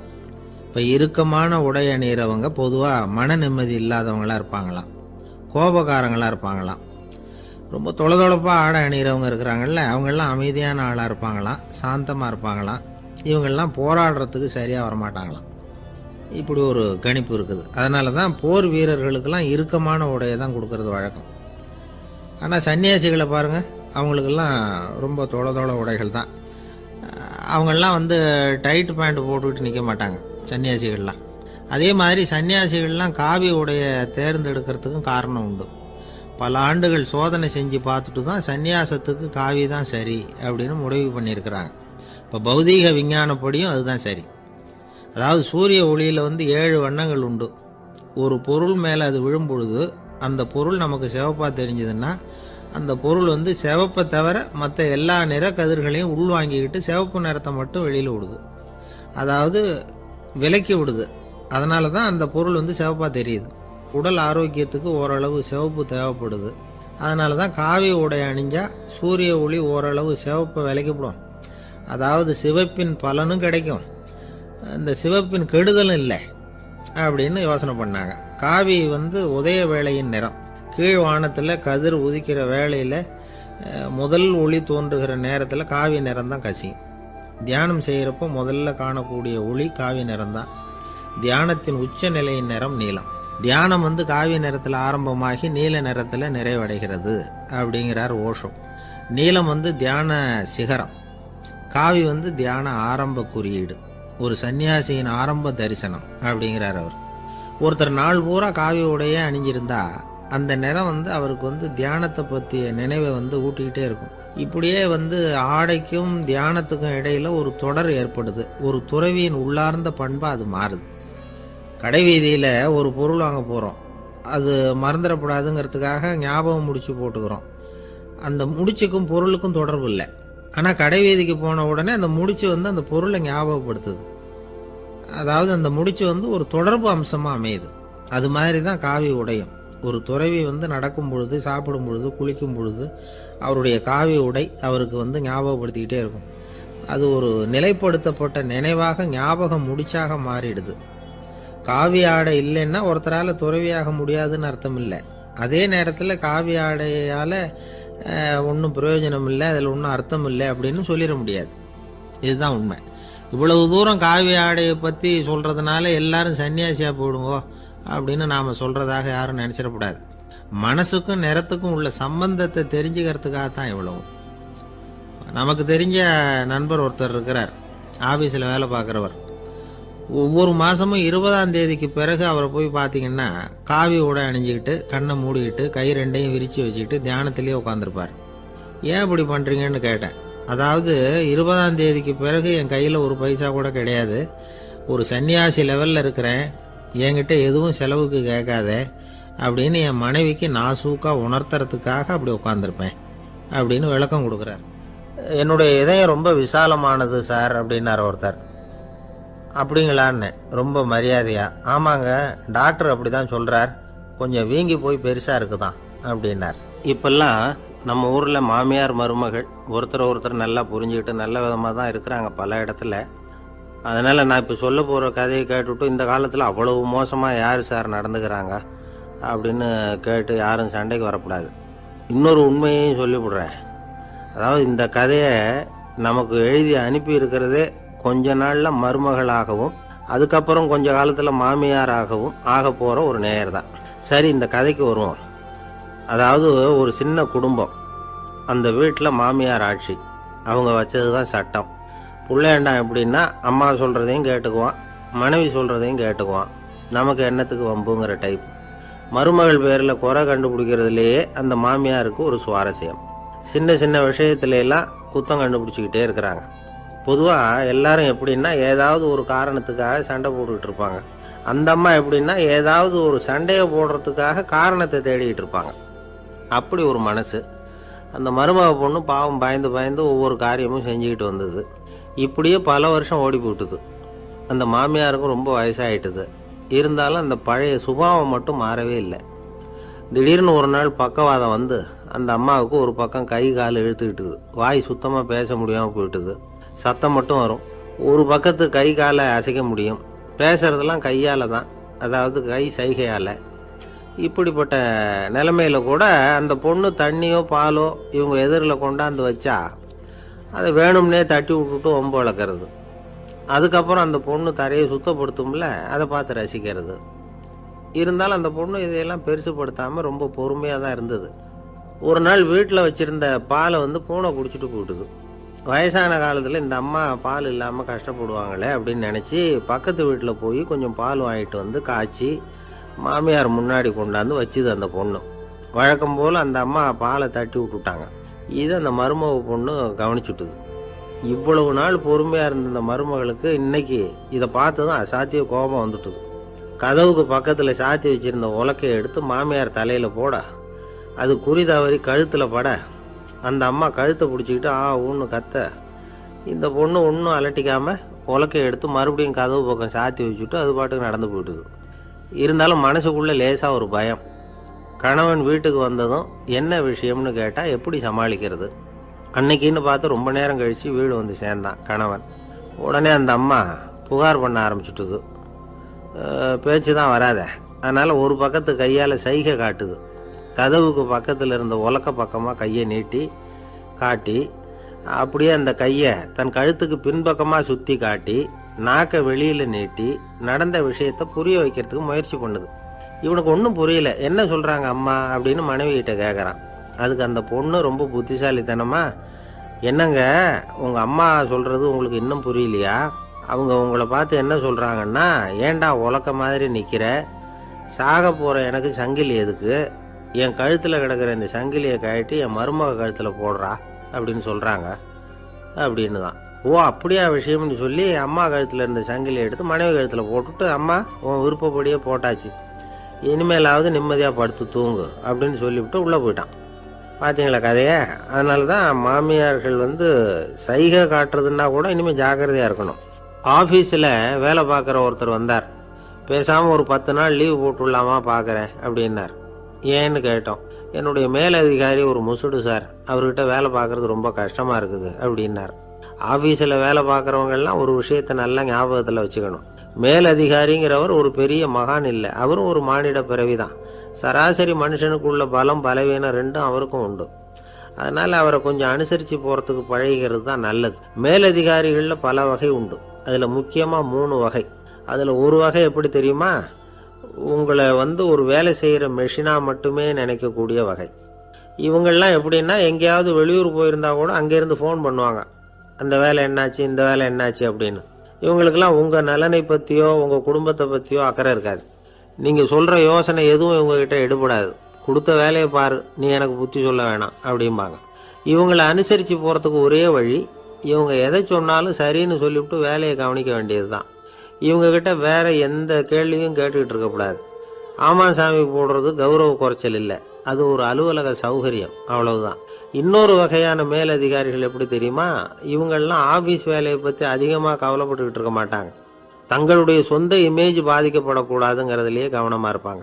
இவங்கெல்லாம் அடிக்கடி உங்கள் நலனை விசாரிப்பாங்க. அதே மாதிரி நீங்களும் அவரை விசாரிக்கணும்னு எதிர்பார்ப்பாங்க. இந்த ரக அதிகாரிகளுக்கெல்லாம் புது வருட வாழ்த்து அனுப்பலாம், பிறந்தநாள் வாழ்த்து அனுப்பலாம். அவருக்கு எங்கேயாவது ஒரு பாராட்டு விழா நடந்தால் முதல் வரிசையில் போய் உட்காந்து உங்கள் முகத்தை காட்டலாம். ஆஃபீஸ் வேலையை மட்டுமே பார்க்குற பணியாளர்கள் இது மாதிரி அதிகாரிகள்கிட்ட நல்ல பேர் வாங்க முடியாது. இன்னொரு வகையான மேலதிகாரிகள் உண்டு. அவங்க எப்படின்னா, ஆஃபீஸ் வேலையை பற்றியும் கவலைப்பட மாட்டாங்க, தனக்கு கீழே வேலை பார்க்குறவங்கள பற்றியும் கவலைப்பட மாட்டாங்க. எக்காரணம் கொண்டும் தன்னுடைய பொசிஷனுக்கு ஆபத்து வந்துடக்கூடாதுன்னே நினைக்கக்கூடியவங்க இவங்க. இவங்களால் கடுமையான வேலை செய்யவும் முடியாது, தீர்மானிக்கவும் முடியாது. எந்த முடிவையும் எடுக்காமல் அப்படியே தள்ளி போட்டுக்கிட்டே போடுவாங்க எல்லாத்தையும். இதனால் என்ன ஆகும்னா, இவருக்கு கீழே வேலை பார்க்குற உங்களுக்கு பொறுப்பு அதிகமாகிடும். இவங்ககிட்ட போய் பிரச்சனையை மட்டும் சொல்லி பிரயோஜனம் இல்லை, அதுக்கான முடிவுகளை நீங்களே சொல்லணும். அப்போ தான் இது மாதிரி அதிகாரிகள்கிட்ட நல்ல பேர் வாங்கலாம். அட்லீஸ்ட் கெட்ட பேர் வாங்காமலாவது காலம் தள்ளலாம். ஆஃபீஸில் வேலை பார்க்குறவங்க முக்கியமாக சில விஷயங்களை ஞாபகத்தில் வச்சுக்கணும். ஆஃபீஸில் நடக்கிற நல்லது கெட்டது எதுவாக இருந்தாலும் உடனடியாக மேலதிகாரிகிட்ட தெரிவிக்கிறது நல்லது. 3வது மனிதர் மூலமாக அதை அவர் தெரிஞ்சுக்கிறது அவ்வளவு நல்லதில்லை. எந்த மேலதிகாரியுமே தான் இந்த சர்பாஸ் செய்யப்படுறத விரும்புறதில்ல. அதனால் அவருக்கு தெரியாமல் மேலிடத்துக்கு மணி எழுதி போடக்கூடாது. அப்படி எழுதி போடுறவங்க சில பேர் இருக்கிறாங்க. நீங்களும் உங்கள் மேலதிகாரியும் தொழில் ரீதியாக ஒரே படிப்பு படித்தவராக இருக்கலாம். அப்படி இருந்ததுன்னா அட்ஜஸ்ட் பண்ணி போகிறது கொஞ்சம் கஷ்டம்தான். இதை மனசில் வச்சுக்கிட்டு நடந்துக்கணும். உங்களுக்கும் அவருக்கும் அபிப்பிராய பேதமா, அது அவருக்கும் உங்களுக்கும் உள்ள தனிப்பட்ட பிரச்சனை. அதை விளம்பரப்படுத்திக்கிட்டு இருக்கக்கூடாது. அது அவருடைய கோபத்தை கிளறும். உங்கள் மேலதிகாரி உங்கள் கூட படித்தவராக இருக்கலாம். அதுக்காக அவரை எல்லாருக்கும் முன்னாடி அடைய கிச்சாமி எப்படிடா இருக்க அப்படின்லாம் கேட்டுக்கிட்டு இருக்கக்கூடாது. பொதுவாக யாரும் அதை விரும்புறதில்லை. இவ்வளவையும் உங்கள் மனசில் வச்சுக்கிட்டு கொஞ்சம் சாமர்த்தியமாக நடந்துக்கிட்டீங்கன்னா ஆஃபீஸ் உங்களுக்கு அவஸ்தையாக இருக்காது, ஆனந்தமாக இருக்கும். ஒரு மேலதிகாரி தன்கிட்ட வேலை பார்க்குற ஒருத்தரை பற்றி ரொம்ப பெருமையாக சொன்னாராம். எங்கள் ஆஃபீஸில் எவ்வளவோ பேர் வேலை பார்க்குறாங்க, எல்லாரும் தினமும் ஏதாவது பிரச்சனைகளை சொல்லிகிட்டு இருப்பாங்க. ஆனால் இவர் ஒருத்தர் மட்டும்தான் இது வரைக்கும் என்கிட்ட எந்த பிரச்சனையும் சொன்னதே இல்லை. அவர் பாட்டுக்கு வருவார், வேலை பார்ப்பார், போயிடுவார் அப்படின்னாராம். நான் உடனே அவ்வளவு பெருமைக்குரிய அந்த ஊழியரை பார்த்து கேட்டேன், ஏன்பா உன்னுடைய மேலதிகாரிகிட்ட நீ எந்த பிரச்சனையும் கொண்டுகிட்டு போகிறதே இல்லையாமே அப்படின்னு கேட்டேன். அதுக்கு அவர் சொல்கிறாரு, ஆமாங்க, அது ஏன்னா அவரால் எந்த பிரச்சனையுமே தீர்க்க முடியாதுங்கிறது எனக்கு நல்லா தெரியும், அதனால் அப்படி செய்கிறேன், வேற ஒன்றும் இல்லை அப்படின்னார் ரொம்ப பொறுமையாக. ஒரு ஊரில் ஒருத்தர் இருந்தான். ஒரு நாள் காலையில் எழுந்திரிச்சான். ஒரு 10 ரூபாய் எடுத்து சட்டை பையில் வச்சுக்கிட்டான். கடை தெருவுக்கு புறப்பட்டான். காய்கறி வாங்குறதுக்காக அவன் போகிறான். காய்கறி சந்தைக்கு போய் சேர்ந்தான். கத்திரிக்காய் 4 கிலோ கொடுங்கன்னா கொடுத்தாங்க. காசு கொடுக்கறதுக்காக சட்டை பையில் கையை விட்டான். பணத்தை காணும். 10 ரூபாயை சட்டை பையில் வச்சுக்கிட்டு தான் வந்தான். அது இப்போ அங்கே இல்லை. வழியில் எங்கேயும் அது விழுந்துட்டு போட்டிருக்கு. அல்லது யாராவது திருடர்கள் தெரியாமல் அதை எடுத்துக்கிட்டு போட்டாங்களா என்னன்னு தெரியல. எப்படியோ 10 ரூபாயை அவன் இழந்துட்டான். கையில் காசு இல்லை. அதனால் கத்திரிக்காயை திருப்பி கொடுத்துட்டு கவலையோடு வீட்டுக்கு திரும்பி வந்தான். அதையே நினச்சிக்கிட்டு இருந்தான். அவனுக்கு துக்கம் அதிகமாக போச்சு. அழ ஆரம்பிச்சிட்டான். காய்கறிகள் வாங்கிட்டு ஆனந்தமாக சமைச்சு சாப்பிட்லாம்னு நினச்சோம், அது முடியாமல் போச்சேங்கிற கவலை அவனுக்கு. அதனால் அதை மறக்கவே முடியல. இது நடந்து கொஞ்ச நாள் ஆச்சு. அதே மனுஷன் இன்னொரு நாள் அதே மாதிரி புறப்பட்டான். பணத்தை எடுத்து பையில் வச்சுக்கிட்டான். காய்கறி சந்தையை நோக்கி போய்கிட்டு இருக்கிறான். இப்போ வழியில் ஒரு ஏழை பையனை பார்த்தான். தம்பி எங்கே போகிற அப்படின்னு கேட்டான். ஐயா பள்ளிக்கூடத்துக்கு போய்கிட்டு இருக்கிறேன்னா அவன். சரி, அதுக்கே இவ்வளவு கவலையோடு போய்கிட்டுருக்கிற அப்படின்னு விசாரித்தான் அவன். ஐயா நான் ரொம்ப ஏழை, வீட்டில் வசதி இல்லை, பரீட்சைக்கு பணம் கட்டணும், இன்றைக்கி கடைசி நாள், என்ன செய்கிறதுன்னு தெரியலன்னா. இவன் பார்த்தான். தாங்கிட்ட இருக்கிற பணத்தை எடுத்து அந்த பையன்கிட்ட கொடுத்தான். இதை வச்சுக்கோ, உடனே பணத்தை கட்டு, நல்லா படி, பரீட்சை எழுது அப்படின்னு சொல்லிவிட்டு திரும்பி வந்துட்டான். வெறுங்கையோடு திரும்பி வந்தோம். வீட்டில் கேட்குறாங்க, எங்கே காய்கறின்னு வழக்கம் போல் கேட்டாங்க. இவன் நடந்ததை சொன்னான். இப்போ வீட்டில் இருந்தவங்க அவங்ககிட்ட ஒரு கேள்வி கேட்டாங்க. ஏங்க இதே மாதிரி முன்னாடி ஒரு தடவை காய்கறி வாங்க போய் வெறுங்கையோடு திரும்பி வந்தீங்க, இப்போவும் வெறுங்கையோடு தான் திரும்பி வந்திருக்கிறீங்க. ஆனால் முன்னாடி வந்தப்போ வருத்தமாக இருந்தீங்க, இப்போ உங்கள் முகத்தில் வருத்தம் தெரியலையே அப்படின்னு கேட்டிருக்கிறான். அதாவது வீட்டில் இருக்கிறவங்க கேட்டாங்களாம். இப்போ அந்த மனுஷன் யோசிக்க ஆரம்பித்தானான், இந்த 2 நிகழ்வுகளுக்கு என்ன வித்தியாசம்? போன தடவை அவன் பணத்தை இழந்தான், இந்த தடவை அவன் பணத்தை இழந்திருக்கிறான். போன தடவை யாரோ திருடிட்டு போயிட்டாங்க, இந்த தடவை அவனாவே ஒரு பையன் பேரில் இறக்கப்பட்டு எடுத்து கொடுத்துருக்குறான். அன்னைக்கு பணம் போயிட்டுதேன்னு வருத்தமாக இருந்தது, இன்னைக்கு பணம் போனாலும் மனசுக்கு மகிழ்ச்சியாக இருக்குது, நிறைவாக இருக்குது. கொஞ்சம் யோசிச்சு பாருங்கள். பணத்தை இழந்தது மகிழ்ச்சிக்கோ வருத்தத்துக்கோ காரணமாக இருக்க முடியாது. அப்படின்னா வேற எது காரணம்? அன்றைக்கு பணத்தை இழந்துட்டேன்னு அழுதான், இன்றைக்கு பணத்தை இழந்தாலும் மகிழ்ச்சியாக இருக்கிறான். ஆகவே மகிழ்ச்சிக்கும் துக்கத்துக்கும் இழப்பு காரணம் அல்ல, இழப்பு பற்றிய நம்முடைய அறிவு தான் காரணம் அப்படிங்கிறது பெரியவர்களுடைய கருத்து. எந்த பொருளும் நமக்கு கவலையை உண்டு பண்ணுறதில்ல, அந்த பொருள் பேரில் நாம் வைக்கிற பற்று தான் கவலையை உண்டு பண்ணுது. பொருள்கள் நம்ம விட்டுட்டு போயிட்டா நாம் அழுதுகிட்டு இருக்கிறோம், நாமே அதுகளை விட்டுட்டு வந்துட்டா மகிழ்ச்சியாக இருக்கிறோம். இந்த உண்மையை புரிஞ்சுக்கிட்டு நம்முடைய வாழ்க்கையை நல்ல விதமாக அமைச்சுக்கணும். ஒரு ஆள் அழுதுகிட்டு இருந்தான். ஏன்டா அழுகுறேன்னு கேட்குறார் ஒருத்தர். இழக்கிறதுக்கு எதுவும் இல்லை, அதனால் அழறேன்னா. என்னடா சொல்கிறேன்னார். கிட்ட வாங்க சொல்கிறேன்னா. இந்த மணி பர்ஸை வேற ஒருத்தன் பாக்கெட்லேருந்து திருடினேன், அப்புறம் தான் புரிஞ்சுது அவங்ககிட்ட இழக்கிறதுக்கு எதுவும் இல்லைங்கிறது. ஆமாங்க, இது காலி பர்ஸு, அதனால் இப்போ அழுதுகிட்டு இருக்கிறேன், திருடியும் பிரயோஜனம் இல்லை அப்படின்னு சொல்லிவிட்டு அழுதானா. ஒரு கோவிலில் ஆன்மீக சொற்பொழிவு நடந்துக்கிட்டு இருக்குது. ஒரு பெரியவர் பேசிக்கிட்டு இருக்கார். கடவுளை பற்றியும் சொர்க்கத்தை பற்றியும் மனுஷனை பற்றியும் அவர் விவரமாக பேசுகிறார். எல்லாரும் உட்காந்து கேட்குறாங்க. அந்த கூட்டத்தில் ஒரு தத்துவ ஞானியும் உட்காந்துருக்கிறார். அவர் அவருடைய நண்பர். பேசி முடித்ததும் அந்த பெரியவர் மேடையை விட்டு இறங்கினார். நேராக அந்த தத்துவ ஞானிகிட்ட வந்தார். எப்படி இருந்தது என்னுடைய பேச்சு அப்படின்னு கேட்டார். நீங்கள் பேசினது ஒன்றுக்கு ஒன்று முரண்பாடாக தெரிஞ்சுது அப்படின்னாராம் இவர்.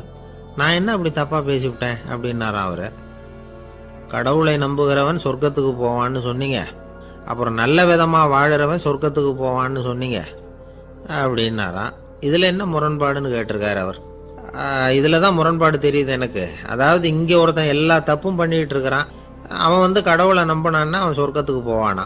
இது என்னுடைய முதல் கேள்வி.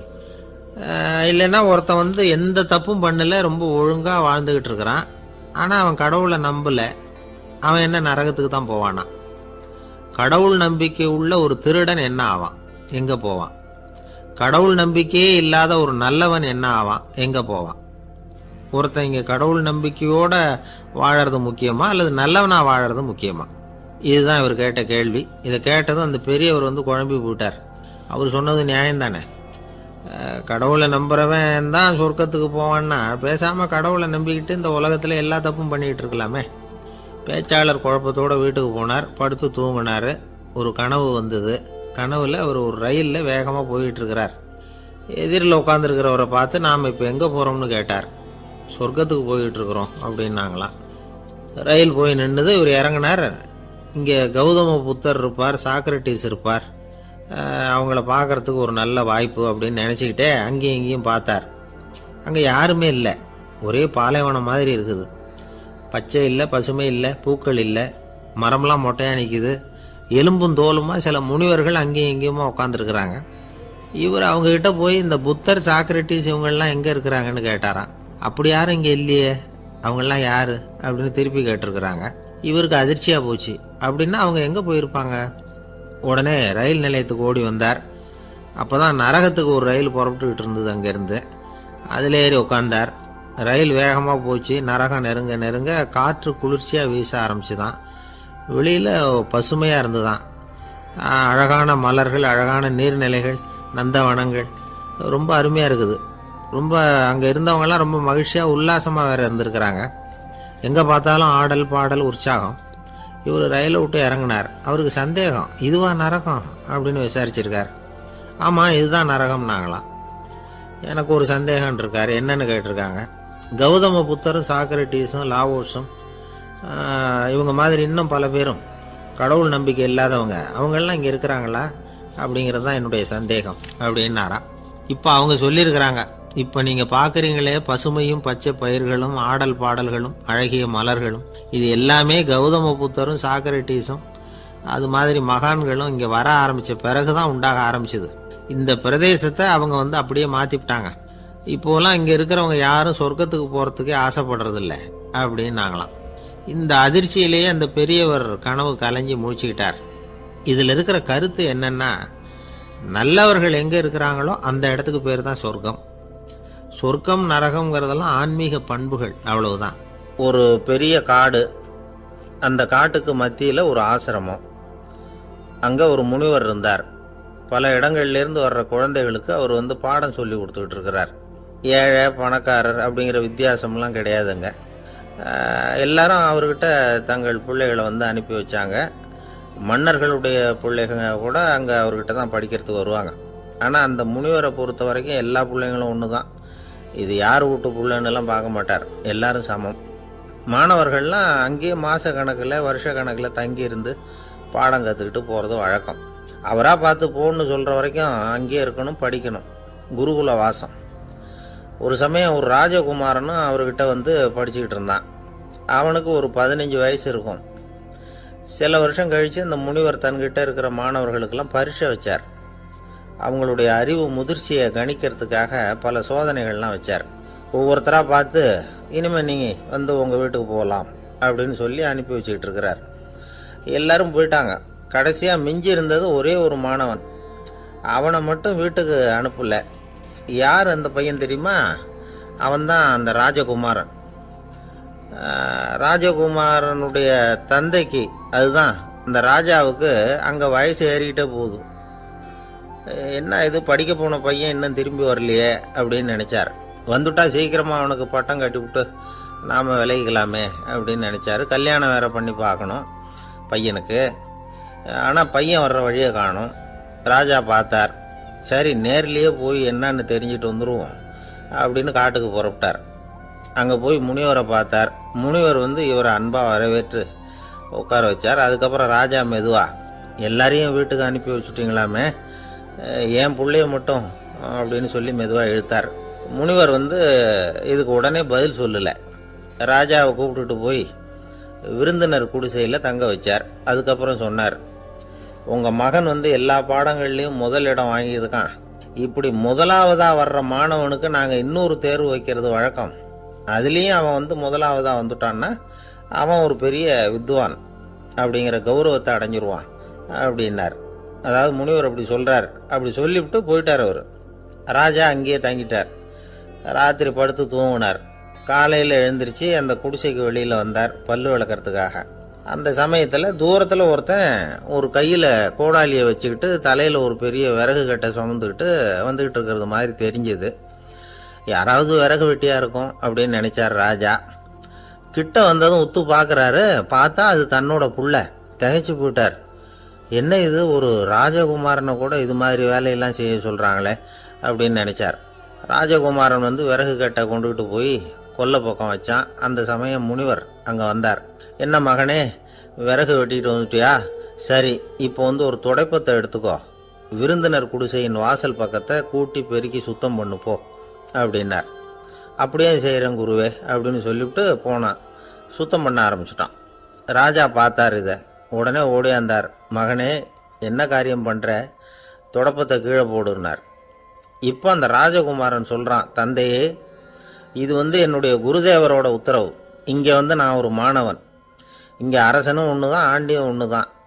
குருதேவர் சொல்கிறத மறுக்காமல் செய்கிறது தான் எங்கள் கடமை அப்படின்னா. இந்த சமயம் முனிவர் அங்கே வந்தார். இவனை முதுகில் தட்டி கொடுத்தார். அப்புறம் ராஜா கிட்ட சொன்னார், அரசே, உங்கள் புள்ள எங்கள் கடைசி தேர்வுலையும் வெற்றி பெற்றுட்டான். பணிவு தான் மாணவர்களின் மிக உயர்ந்த குணம். குருநாதர் சொல்றது மனசுக்கு பிடிக்கலன்னா கூட மறுக்காம செய்யணும். அப்படி செய்யறதுனால எதை செய்யலாம் எதை செய்யக்கூடாது அப்படிங்கிற விவேகம் அவங்களுக்கு வந்துடும். செய்யக்கூடாததை கூட பெரியவங்க சொல்லிவிட்டா செஞ்சுதான் ஆகணும் அப்படிங்கிற பணிவு அவங்களுக்கு வந்துடும். இந்த குணம் வந்துட்டுதுன்னா அவங்க எத்தனை கடினமான வேலையாக இருந்தால் கூட ரொம்ப சுலபமாக செஞ்சு முடிச்சிருவாங்க. தூக்கத்திலேயும் அப்புறம் துக்கத்திலேயும் தோண்டு போட மாட்டாங்க. இந்த பணிவும் விவேகமும் அவங்கக்கிட்ட மன உறுதியை ஏற்படுத்தும். அந்த உறுதி உங்கள் பையனுக்கு வந்தாச்சு. இனிமேல் அவனை நீங்கள் அழைச்சிட்டு போகலாம். அவன் நிச்சயமாக பேரும் புகழும் பெறுவான் அப்படின்னார்.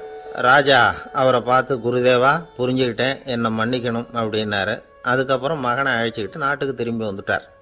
இந்த கதையை இன்று ஒரு தகவலில் சொல்லுங்க சார், உங்கள் நிகழ்ச்சியில் சொல்லுங்க சார் அப்படின்னு சொல்லி மாணவர்கள் கேட்டால் பணிவாக இருக்கிறது எப்படி அப்படிங்கிறத புரிஞ்சுக்குவாங்க அப்படின்னு சொன்னார் ஒருத்தர். சரி சொல்லுவோம், அதுக்கு முன்னாடி நேர்லேயே ஒரு பையன்கிட்ட சொல்லி பார்க்கலாமே அப்படின்னு தோணுச்சு. உடனே ஒரு பையனை கூப்பிட்டோம். ஏன்பா, உங்கள் வாத்தியார் உனக்கு இது மாதிரி ஒரு பரீட்சை வச்சா என்ன பண்ணுவேன் அப்படின்னு கேட்டோம். நானும் அப்படி தான் சார் நடந்துக்குவேன், விறகு வெட்டுவேன், தொடப்பத்தினால கூட்டி சுத்தம் பண்ணுவேன், உடனே செஞ்சு முடிச்சிருவேன் சார் அப்படின்னா. பலே பரவாயில்லையே அப்படின்னோம். ஆமாம் சார், அப்படி செஞ்சாதானே வீட்டுக்கு அனுப்புவார், இல்லைன்னா இன்னொரு வருஷம் இங்கேயே இருந்து படின்னு சொல்லி விடுவார், அதனால் அப்படி செய்வேன் அப்படிங்கிறான் அந்த பையன். இந்த உலகத்தில் உண்மையாகவே வேதாந்தம் பேசுகிறவங்களும் உண்டு, உள்ளுக்குள்ளே வேற மாதிரி இருந்துக்கிட்டு வெளியில் வேதாந்தம் பேசுகிறவங்களும் உண்டு. ஒரு ஆள் இருந்தார். அவரும் ஒரு கடை வச்சு வியாபாரம் பண்ணிக்கிட்டு இருந்தார். மகா கஞ்சன், யாருக்கும் எந்த உதவியும் செய்ய மாட்டார். எச்சில் கையென்ன ஈர கையை கூட உதற மாட்டார். அப்படிப்பட்ட மனுஷன். அந்த ஊருக்கு ஒரு முனிவர் வந்துக்கிட்டு இருந்தார். வருஷத்துக்கு ஒரு தடவை வருவார். ஒரு நாள் 2 நாள் இருப்பார், அப்புறம் போயிடுவார். அந்த முனிவர் வர்றப்போலாம் இந்த ஆள் எழுந்திரிச்சு ஓடி போய் அவரை வரவேற்பான். ரொம்ப பெரிய வேதாந்தி மாதிரி அவர்கிட்ட பேசிக்கிட்டு இருப்பான். காயமே இது பொய், வெறும் காற்றடைத்த பையும்மா, தர்மம் தலைகாக்கும்மா. பணம் என்ன சார் பணம், இன்னைக்கு ஒருத்தன் கையில் இருக்கும், நாளைக்கு ஒருத்தன் கையில் இருக்கும், எல்லாம் மாயம். எனக்கு தான் இன்னமும் இந்த சம்சார பந்தத்திலிருந்து விடுபடுறதுக்கு நேரம் வரலேம்மா. அந்த முனிவரும் இந்த ஆள் இப்படி சொல்கிறத கேட்ட உடனே, ஏப்பா அப்படி சொல்கிற, இப்போ கூட நீ சரின்னு சொல்லு, உனக்கு தீட்சை கொடுத்து இதிலிருந்து விடுபடுற ஞானத்தை போதிக்கிறேன் பார். உடனே அந்த ஆள் என்ன சொல்லுவான் தெரியுமா, ஐயோ சாமி, இப்போ அது எப்படிங்க முடியும், பிள்ளைங்கள்லாம் சின்ன சிறுசுங்க, அதுகளுக்கெல்லாம் ஒரு கல்யாணம் காட்சின்னு செஞ்சு கடமையை முடிச்சுட்டா நீங்கள் சொல்கிறபடி செஞ்சு விடலாமா. சரி, இன்னும் முனிவர் போயிடுவார். அடுத்த வருஷம் வருவார். இவன் வழக்கம் போல் வேதாந்தம் பேசுவான். சரி, தீட்சை கொடுக்குறேன் வா அம்பார். பேரம்பேத்தியை பார்க்கணும், கோர்ட்டில் கேஸ் ஒன்று இருக்குது, அது முடியணும் அப்படின்னு தயங்க ஆரம்பிச்சிருவான். எல்லாம் சொல்லுவான், ஆனால் குடிக்கிறதுக்கு தண்ணி கூட கொடுக்க மாட்டான். ரொம்ப வருஷம் கழித்து மறுபடியும் ஒரு நாள் அந்த ஊருக்கு முனிவர் வந்தார். இவன் கடைக்கும் வந்தார். அப்புறம் அங்கே கல்லாவில் நம்ம ஆள் இல்லை, அவன் புள்ள தான் உட்காந்துருக்கிறான். அப்பாவை போலவே புள்ளையும் எழுந்திரிச்சு ஓடியாந்து முனிவரை வரவேற்றான். அப்பா எங்கன்னு விசாரிச்சார் முனிவர். ஐயோ, அதை ஏன் கேட்குறீங்க சாமி, உங்ககிட்ட தீட்சை வாங்கி இந்த சம்சார பந்தத்திலேருந்து விடுதலை பெறணும்னு சொல்லிக்கிட்டே இருப்பார். அது நிறைவேறாமலே போய் சேர்ந்துட்டார். போன மாதம் ஒரு நாள் திடீர்னு நெஞ்சு வலிக்குதுன்னார், அவ்வளோதான் போட்டுன்னு போயிட்டார் அப்படின்னு புலம்புனான் பையன். இதை கேட்டதும் முனிவர் சிரிச்சாரான். அவன் எங்கடா போவான், உன் அப்பா எங்கேயும் போகல, இதோ வாழை ஆட்டிக்கிட்டு உன் காலடியிலே இருந்துக்கிட்டு இருக்கான் பார் அப்படின்னு சொல்லி அங்கே நின்றுக்கிட்டு இருந்த ஒரு நாயை சுட்டி காட்டினாரான். என்ன சாமி சொல்கிறீங்க அப்படின்னு ஆச்சரியமாக கேட்டிருக்கான் பையன். உடனே முனிவர் அந்த நாயோட தலையில் ஒரு தட்டு தட்டி பேசுகிறா அப்படின்னாரான். உடனே அந்த நாய் வேதாந்தம் பேச ஆரம்பிச்சுட்டு தான். காயமே இது போய் வெறும் காற்றடைத்த பைய அப்படின்னு தான்.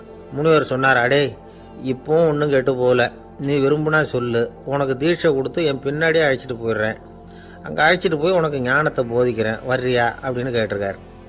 உடனே அந்த நாய் சொல்லிச்சான், ஐயோ அதை ஏன் கேட்குறீங்க சாமி, நான் உண்ணாமல் தின்னாமல் ஏராளமான சொத்து சேர்த்து வச்சுட்டேன். என் பிள்ளைங்க அதோட பெருமை தெரியாமல் ராத்திரி நேரம்லாம் கதவை திறந்து போட்டுட்டு தூங்கிடுவாங்க. அதனால் இப்படி நாயாக பிறந்து ராத்திரி பகலாக சுற்றி சுற்றி காவல் காத்துக்கிட்டு கிடக்கிறேன். இப்போ எப்படி சாமி வர முடியும் அப்படின்னு கேட்டுதான். அறியாமையிலேயே சுகம் கண்டு இப்படி இருக்கிற ஆளுங்களுக்கு எப்படி விடுதலை கிடைக்கும், எப்போ விடுதலை கிடைக்கும் அப்படின்னு கேட்குறார் தசாவதானி, திருக்குறள் பேர் ராமையா. அவர் கேட்குறது நியாயம் தானே. இந்த காலத்து பையன் ஒருத்தன் அப்பா கிட்ட சொன்னான், அப்பா இன்னைக்கு நான் 1 ரூபா மிச்சப்படுத்தி விட்டேன் அப்படின்னு. நானும் அப்படியே